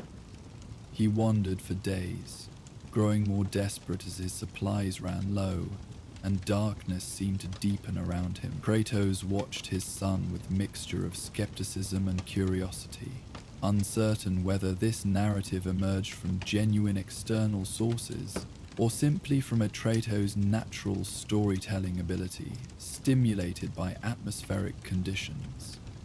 Regardless of origin, the boy's engagement seemed genuine and positive, a harmless exercise in imagination that provided peaceful entertainment beneath the star-filled sky. The traveler came to a clearing where an old woman sat beside a small fire. Atreus continued, his voice taking on the measured cadence of traditional storytelling. She offered him food and shelter, but warned that her help came with a price. He must carry one of her stories to the next person who needed guidance, passing it along so the wisdom wouldn't be lost. The narrative unfolded with surprising coherence and detail, as if Atreus were indeed receiving structured information rather than improvising freely. His descriptions included specific sensory elements: the taste of the old woman's soup, the particular scent of her fire's smoke, the texture of the blanket she provided for warmth, that suggested external source rather than pure invention. The traveler agreed eagerly, grateful for assistance regardless of conditions. The boy continued, his tone carrying conviction that made the simple tale compelling, despite its familiar themes.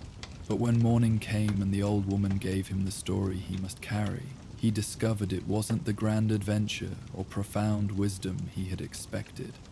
Instead, it was a simple account of kindness offered freely, without expectation of reward or recognition. Kratos found himself drawn into this narrative despite initial skepticism, the story's gentle themes resonating with experiences from his own journey toward understanding the value of compassion over conquest. Whether the tale originated from mystical sources or his son's growing wisdom mattered less than its essential truth regarding the power of small kindnesses to create meaningful change. Years later, when the traveler had become old himself, he encountered a young person lost in the same forest where he had once wandered desperately.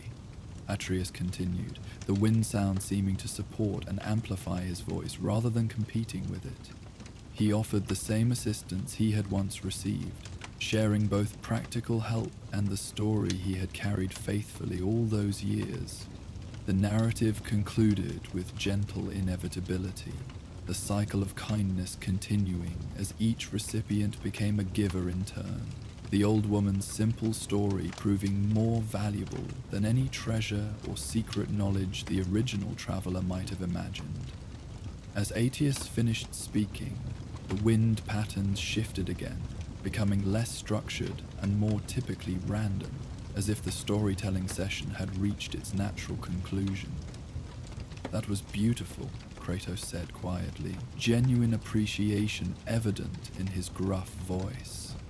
Whether the story came from ancient echoes or your own wisdom, it carried truth worth hearing. Atreus smiled with satisfaction mixed with lingering wonder at the experience he had just facilitated or participated in, the distinction remaining unclear even to him. It felt like collaboration somehow, he explained thoughtfully. Like the wind was providing framework and I was filling in details, working together to recover something that had been partially lost. Perhaps that's precisely what occurred, Mimir suggested with scholarly interest. If stories do indeed become embedded in locations where they were frequently told, accessing them might require exactly this sort of cooperative effort. Environmental conditions providing base patterns, while receptive consciousness supplies missing elements. They remained on the bluff for another hour, experiencing several more episodes where wind patterns seemed to suggest narrative frameworks that Atreus translated into complete stories. Each tale possessed similar themes of kindness, wisdom gained through adversity, and the interconnection between seemingly separate individuals across time and distance. Whether these stories represented genuine recovery of ancient material or creative interpretation of natural phenomena, they provided peaceful entertainment perfectly suited to the serene setting. During a lull in the wind's musical patterns, Atreus began sharing his own observations about the stars overhead, pointing out constellations and recounting the stories Faye had taught him during their quiet evenings at home.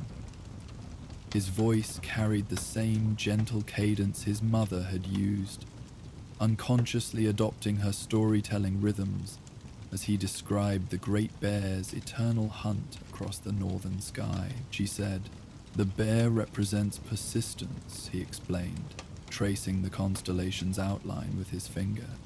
How some pursuits require not speed or strength, but simply the determination to continue moving forward, one step at a time, even when the goal seems impossibly distant. Kratos listened with attention that went beyond polite interest, recognizing in his son's words echoes of lessons Faye had hoped to instill in both of them. Her understanding of mythology had always transcended mere entertainment, carrying practical wisdom about navigating life's inevitable challenges with grace and purpose. "The hunter who follows the bear never catches it," Atreus continued, his voice growing softer as sleep began to claim him. "But the chase itself teaches him everything he needs to know about patience, dedication, and finding meaning in the journey, rather than demanding satisfaction from the destination." These words hung in the crystal-clear air like visible breath, carrying weight beyond their simple surface meaning. Kratos found himself reflecting on his own long pursuit of redemption, how the goal itself had proven less significant than the gradual transformation occurring within him as he learned to move beyond vengeance towards something resembling peace. The wind picked up again, carrying with it new harmonic combinations that seemed to respond to Atreus's storytelling, as if the ancient acoustics of the bluff recognized and welcomed this continuation of its traditional purpose. The sounds wove around his gentle narrative voice, creating natural accompaniment that enhanced rather than overwhelmed his soft-spoken words. "There's another story Mother told about this constellation," he added, fighting drowsiness to share one more cherished memory, about how the bear's cubs, those two smaller stars near its tail, represent hope and possibility. They follow their mother through the sky, learning from her steady example while adding their own small light to the darkness. This image resonated deeply with Kratos, who recognized clear parallels to his own relationship with Atreus, the boy following his lead while contributing unique perspective and wisdom that often illuminated aspects of their journey that his father's more pragmatic vision might overlook. The roles of teacher and student had become increasingly fluid between them, each learning from the other in ways Faye had likely anticipated when she shaped their early interactions. "Sleep, boy," Kratos said gently, noting how his son's words had begun to slur slightly with exhaustion. "The stories will remain whether you watch them all night or rest until morning." But Atreus had one more observation to share before surrendering to sleep's embrace. "The wind sounds different now," he murmured, eyes still fixed on the star-scattered sky above them. "Less like separate voices trying to speak, and more like a lullaby, as if the bluff itself is settling down for the night, humming itself to sleep along with anyone who visits." Indeed, the acoustic patterns had shifted toward gentler, more regular rhythms, sustained tones that rose and fell with the measured pace of deep breathing, rather than the complex conversational patterns that had characterized earlier manifestations. The change suggested natural cycles governing this place's mystical properties, alternating between active storytelling periods and quiet contemplative phases. Mimir, who had remained largely silent during the evening's most magical moments out of respect for the father-son experience unfolding around him, offered a final scholarly observation. Many locations associated with ancient storytelling traditions incorporate natural sleep rhythms into their design or positioning. The bluff's orientation and acoustic properties may well facilitate this transition from active listening to peaceful rest. Practical magic serving both artistic and restorative purposes. As they settled deeper into their sleeping furs, the temperature continuing to drop with night's progression toward its coldest hour, a new phenomenon began to manifest overhead. The aurora borealis, absent during their evening stargazing, started to emerge as faint green curtains dancing near the northern horizon. These lights remained subtle compared to dramatic displays they had witnessed during other journeys, but their gentle movement added another layer of wonder to an already extraordinary night.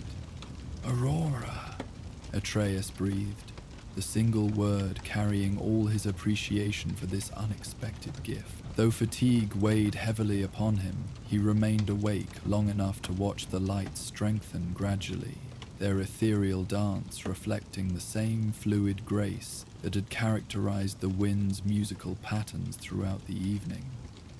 The northern lights seemed to respond to the bluff's unique acoustic properties, their movements synchronizing subtly with the harmonic patterns still flowing through the rocky formation's natural chambers and crevices. Colors shifted in time with musical phrases, creating synesthetic experience that engaged multiple senses simultaneously.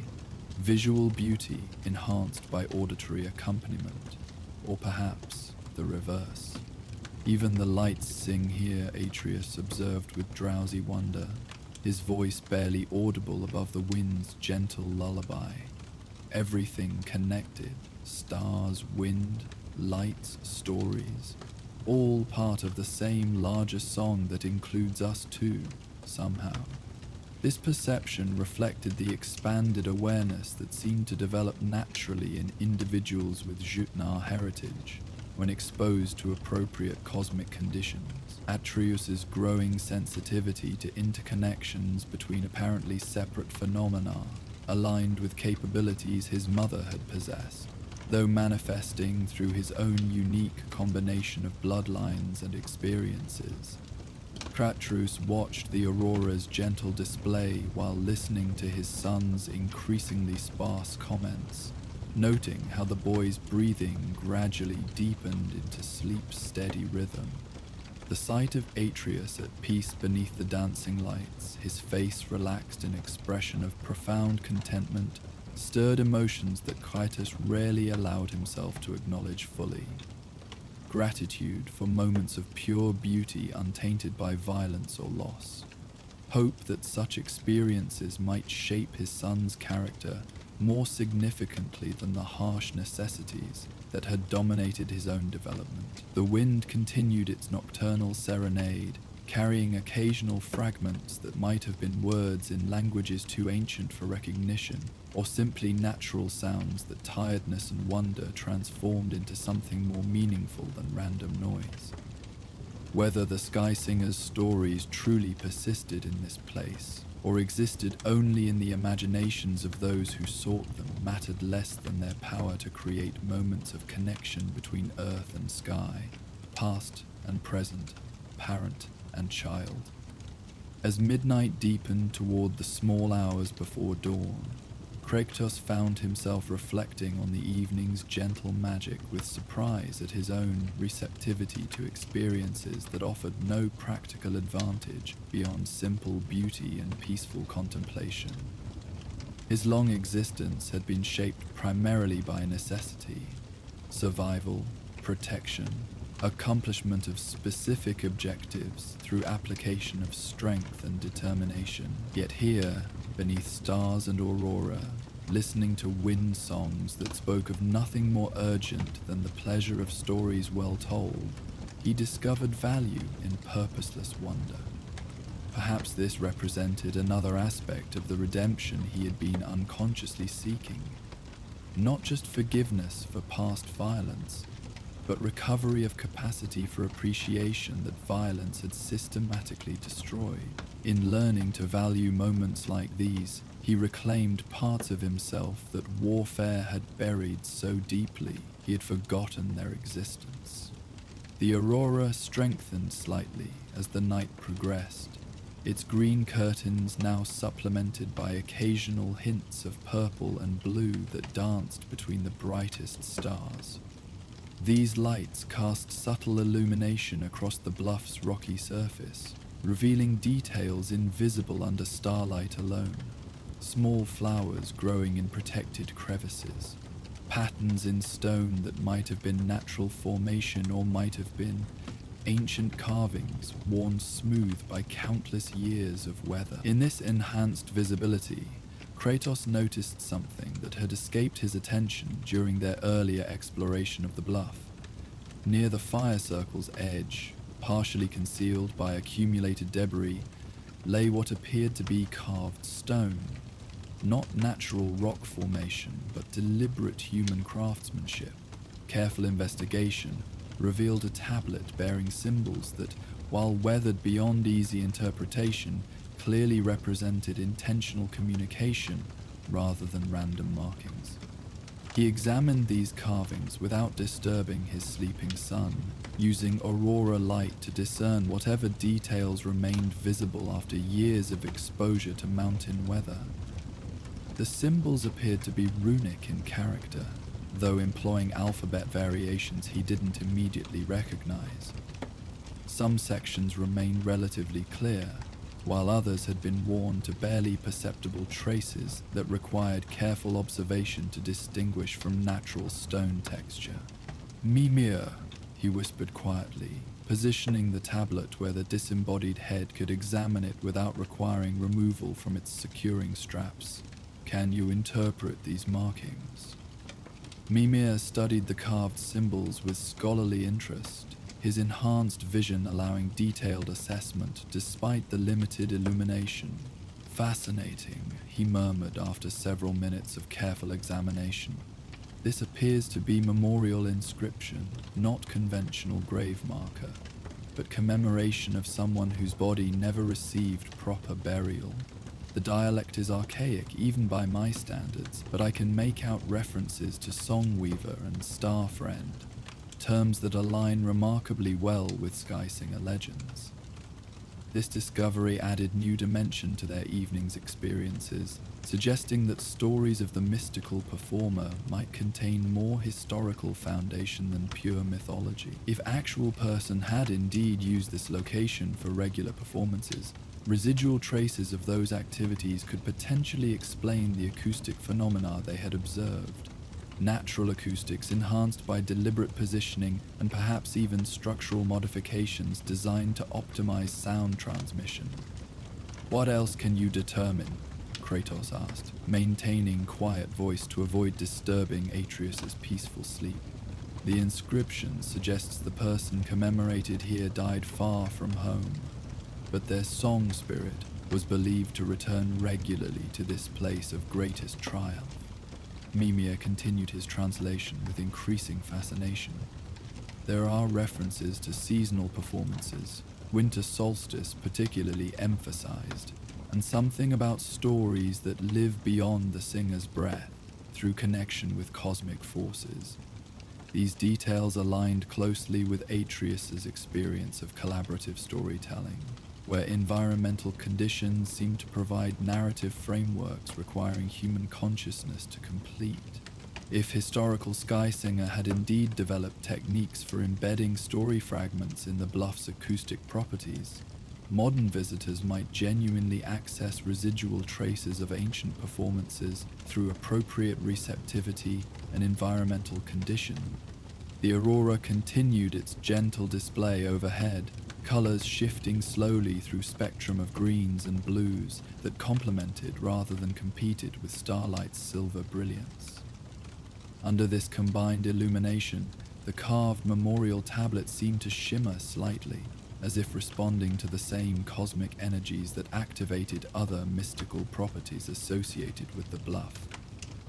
Should we wake the boy to share this discovery? Mimir asked, recognizing how much Atriax would appreciate confirmation that Sky Singer legends contained historical elements.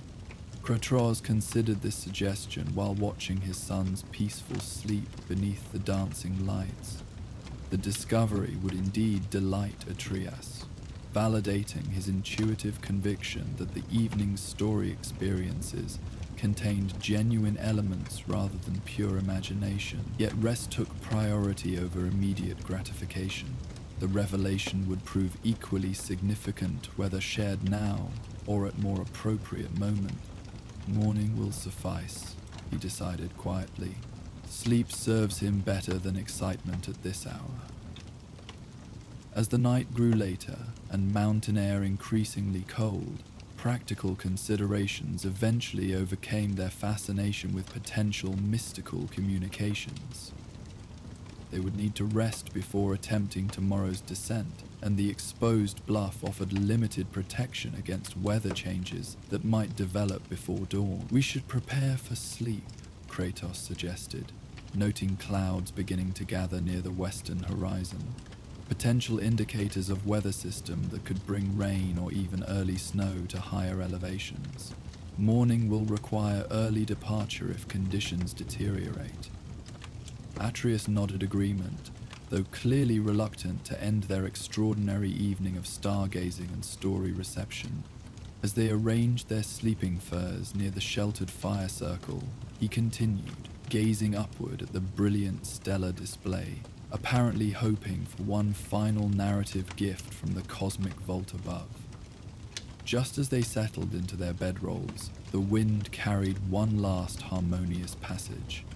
Softer than the previous episodes, but somehow more personal, as if directed specifically toward their small gathering, rather than broadcast generally across the landscape. The sounds formed no recognizable words, yet conveyed unmistakable impression of gratitude and blessing, like a gentle farewell from gracious host.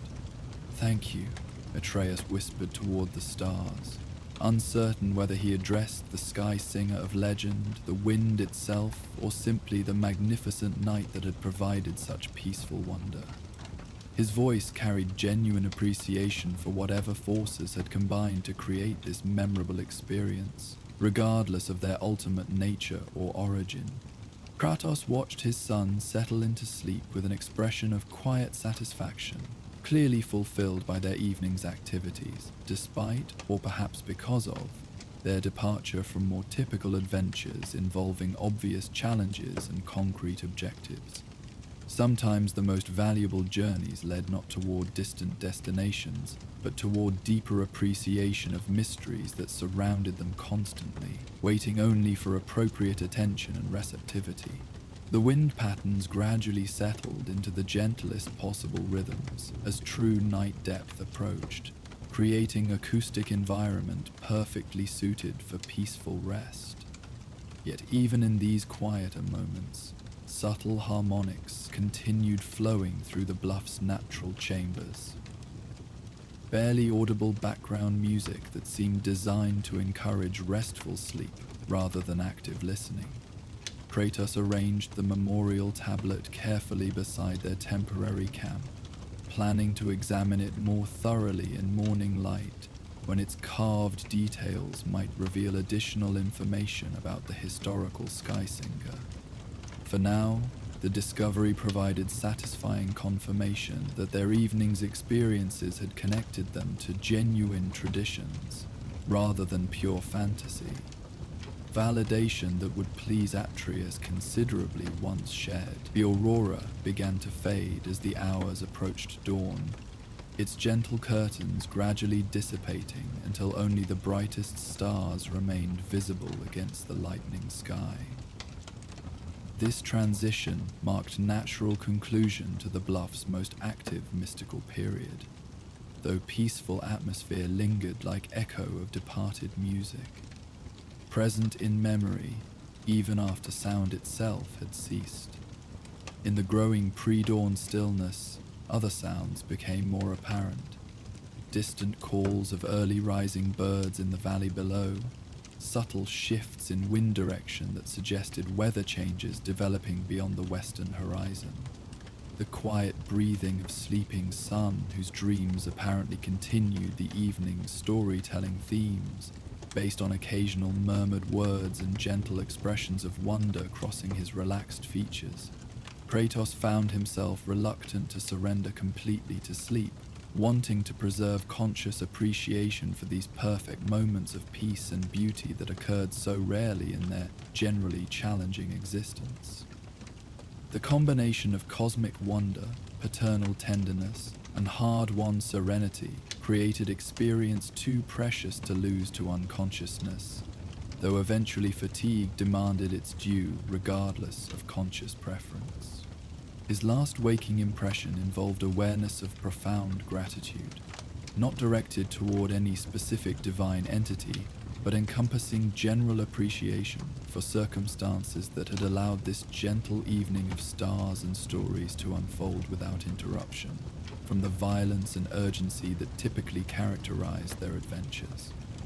Such moments represented gifts beyond price, treasures that no amount of gold or magical power could purchase or guarantee. As sleep finally claimed him, Kratos experienced unusually peaceful dreams, filled with images of Fae teaching young Atreus to read star patterns, of the boy's mother sharing stories that wove together practical wisdom and cosmic wonder in ways that prepared him for exactly the kind of experience they had shared atop the bluff. In these dream visions, past and present merged harmoniously, suggesting continuity of purpose that transcended individual mortality.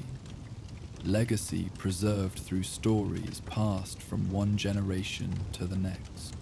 Dawn arrived with characteristic mountain swiftness, early light transforming the star-filled darkness into golden illumination that revealed the full magnificence of their elevated position.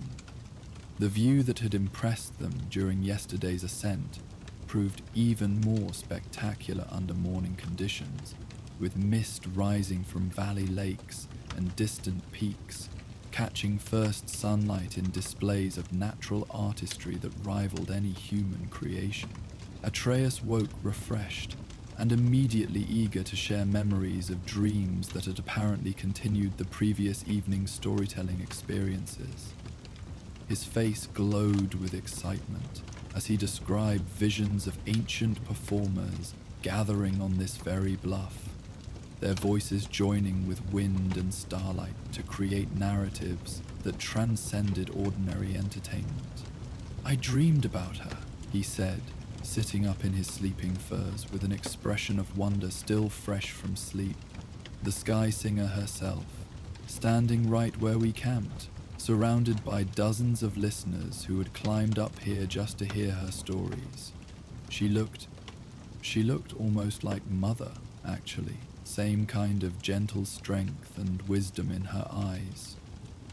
This description stirred complex emotions in Kratos, who recognized both his son's continuing need to process grief over Faye's death and his natural tendency to seek maternal figures in various forms. The dream Sky Singer had resembled his departed mother suggested psychological processing that extended beyond simple entertainment into deeper emotional territory. "What stories did she tell in your dream?" he asked, genuinely curious about narratives his son's unconscious mind had constructed or accessed during sleep. "Stories about connections," Atreus replied thoughtfully, his voice carrying conviction that suggested these dream experiences felt completely real rather than mere fantasy. How every choice creates ripples that spread outward, affecting people and events in ways we never realize. She showed me patterns, like looking down at a river system from very high up. seeing how tributary streams connect to form larger flows that eventually reach the ocean. This imagery aligned remarkably well with concepts Faye had often discussed regarding individual responsibility within larger cosmic patterns, or philosophical perspectives that had shaped her approach to raising Atreus and guiding their family's choices. That similar themes had emerged through dream contact with legendary sky singer suggested either remarkable coincidence or genuine access to wisdom traditions that had influenced both women. Before Atreus could elaborate further on his extraordinary dreams, Kratos redirected his attention to the memorial tablet discovered during the night's exploration. The boy's excitement at this tangible confirmation of Skysinger's historical reality proved as intense as anticipated, his eyes lighting up as he examined the weathered carvings with reverent fascination. "This proves she was real," he said with satisfaction, tracing symbol patterns with careful fingers. "Not just legend or wishful thinking, but actual person who came here regularly to perform her stories under the stars. It suggests strong historical foundation for the legends," Kratos agreed, characteristically precise in his language while sharing his son's enthusiasm for the discovery. Though distinguishing accurate biographical details from embellishment accumulated over centuries of retelling remains challenging. Mimir provided additional translation insights as morning light revealed details invisible under Aurora's subtle illumination. The memorial's most intriguing section referenced star songs that echo beyond time's boundary, and mentioned specific techniques for weaving voice with cosmic harmonies to preserve stories in stone and starlight. "These aren't just poetic metaphors," the scholarly head observed with growing excitement. DBA appeared to describe actual methodologies, practical instructions for embedding narrative elements in environmental conditions that could be accessed by later visitors with appropriate sensitivity and knowledge. This interpretation suggested that Atreus' storytelling experiences the previous evening might have involved genuine interaction with preserved elements of ancient performances, activated through combination of natural cosmic conditions and his inherited sensitivity to such phenomena. Whether magical or simply sophisticated understanding of acoustic and psychological principles, the techniques had apparently succeeded in their preservation purpose across many centuries. They broke their fast with travel provisions while discussing implications of these discoveries. The morning meal enhanced by spectacular sunrise views that painted the surrounding landscape in brilliant golds and crimsons. The weather appeared favorable for their planned descent, though mountain conditions could change rapidly and unpredictably. As they prepared for departure, Atreus made final circuit of the bluff's perimeter, apparently hoping for additional discoveries or perhaps simply wanting to fix every detail in memory for future reflection. His exploration yielded one final treasure, a small natural alcove where previous visitors had left offerings consistent with pilgrimage traditions.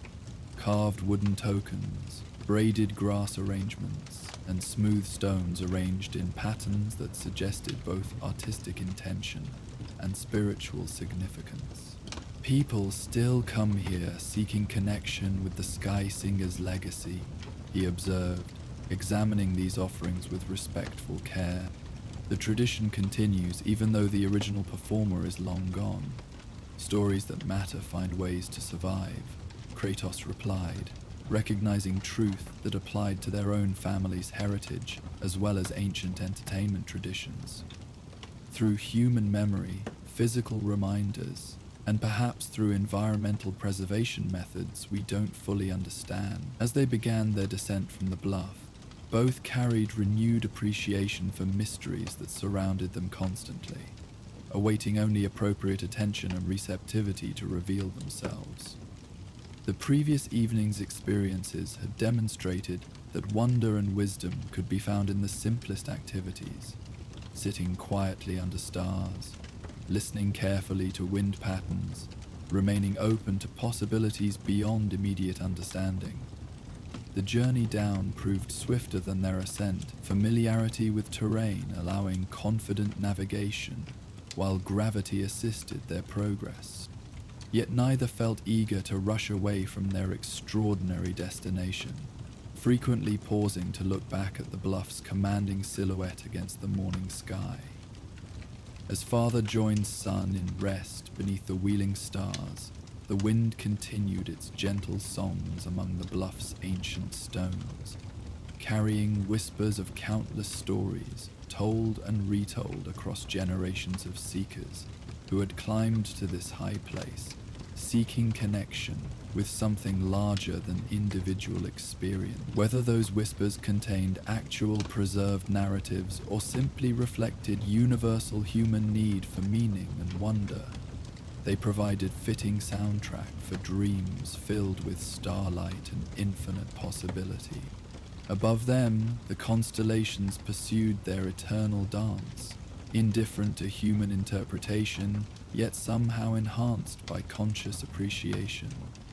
Cosmic stories written in light and time, awaiting rediscovery by each generation, bold enough to climb high places and listen carefully to the wind's ancient songs. In this peaceful communion between earth and sky, father and son found rest that carried them gently toward morning, while around them the night continued its patient vigil over all who sought wisdom in starlight and found peace in stories whispered by the wind.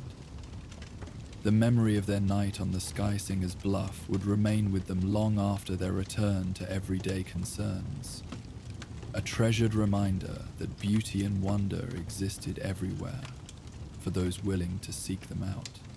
In years to come, when faced with challenges that seemed overwhelming or losses that appeared insurmountable, they would remember this perfect evening when stars sang stories and wind carried ancient wisdom, proving that peace and joy could be found, even in a world often dominated by conflict and sorrow. The bluff itself would continue its patient vigil, awaiting the next seekers brave enough to climb its heights, and wise enough to listen carefully to the songs hidden in starlight and stone, wind and memory.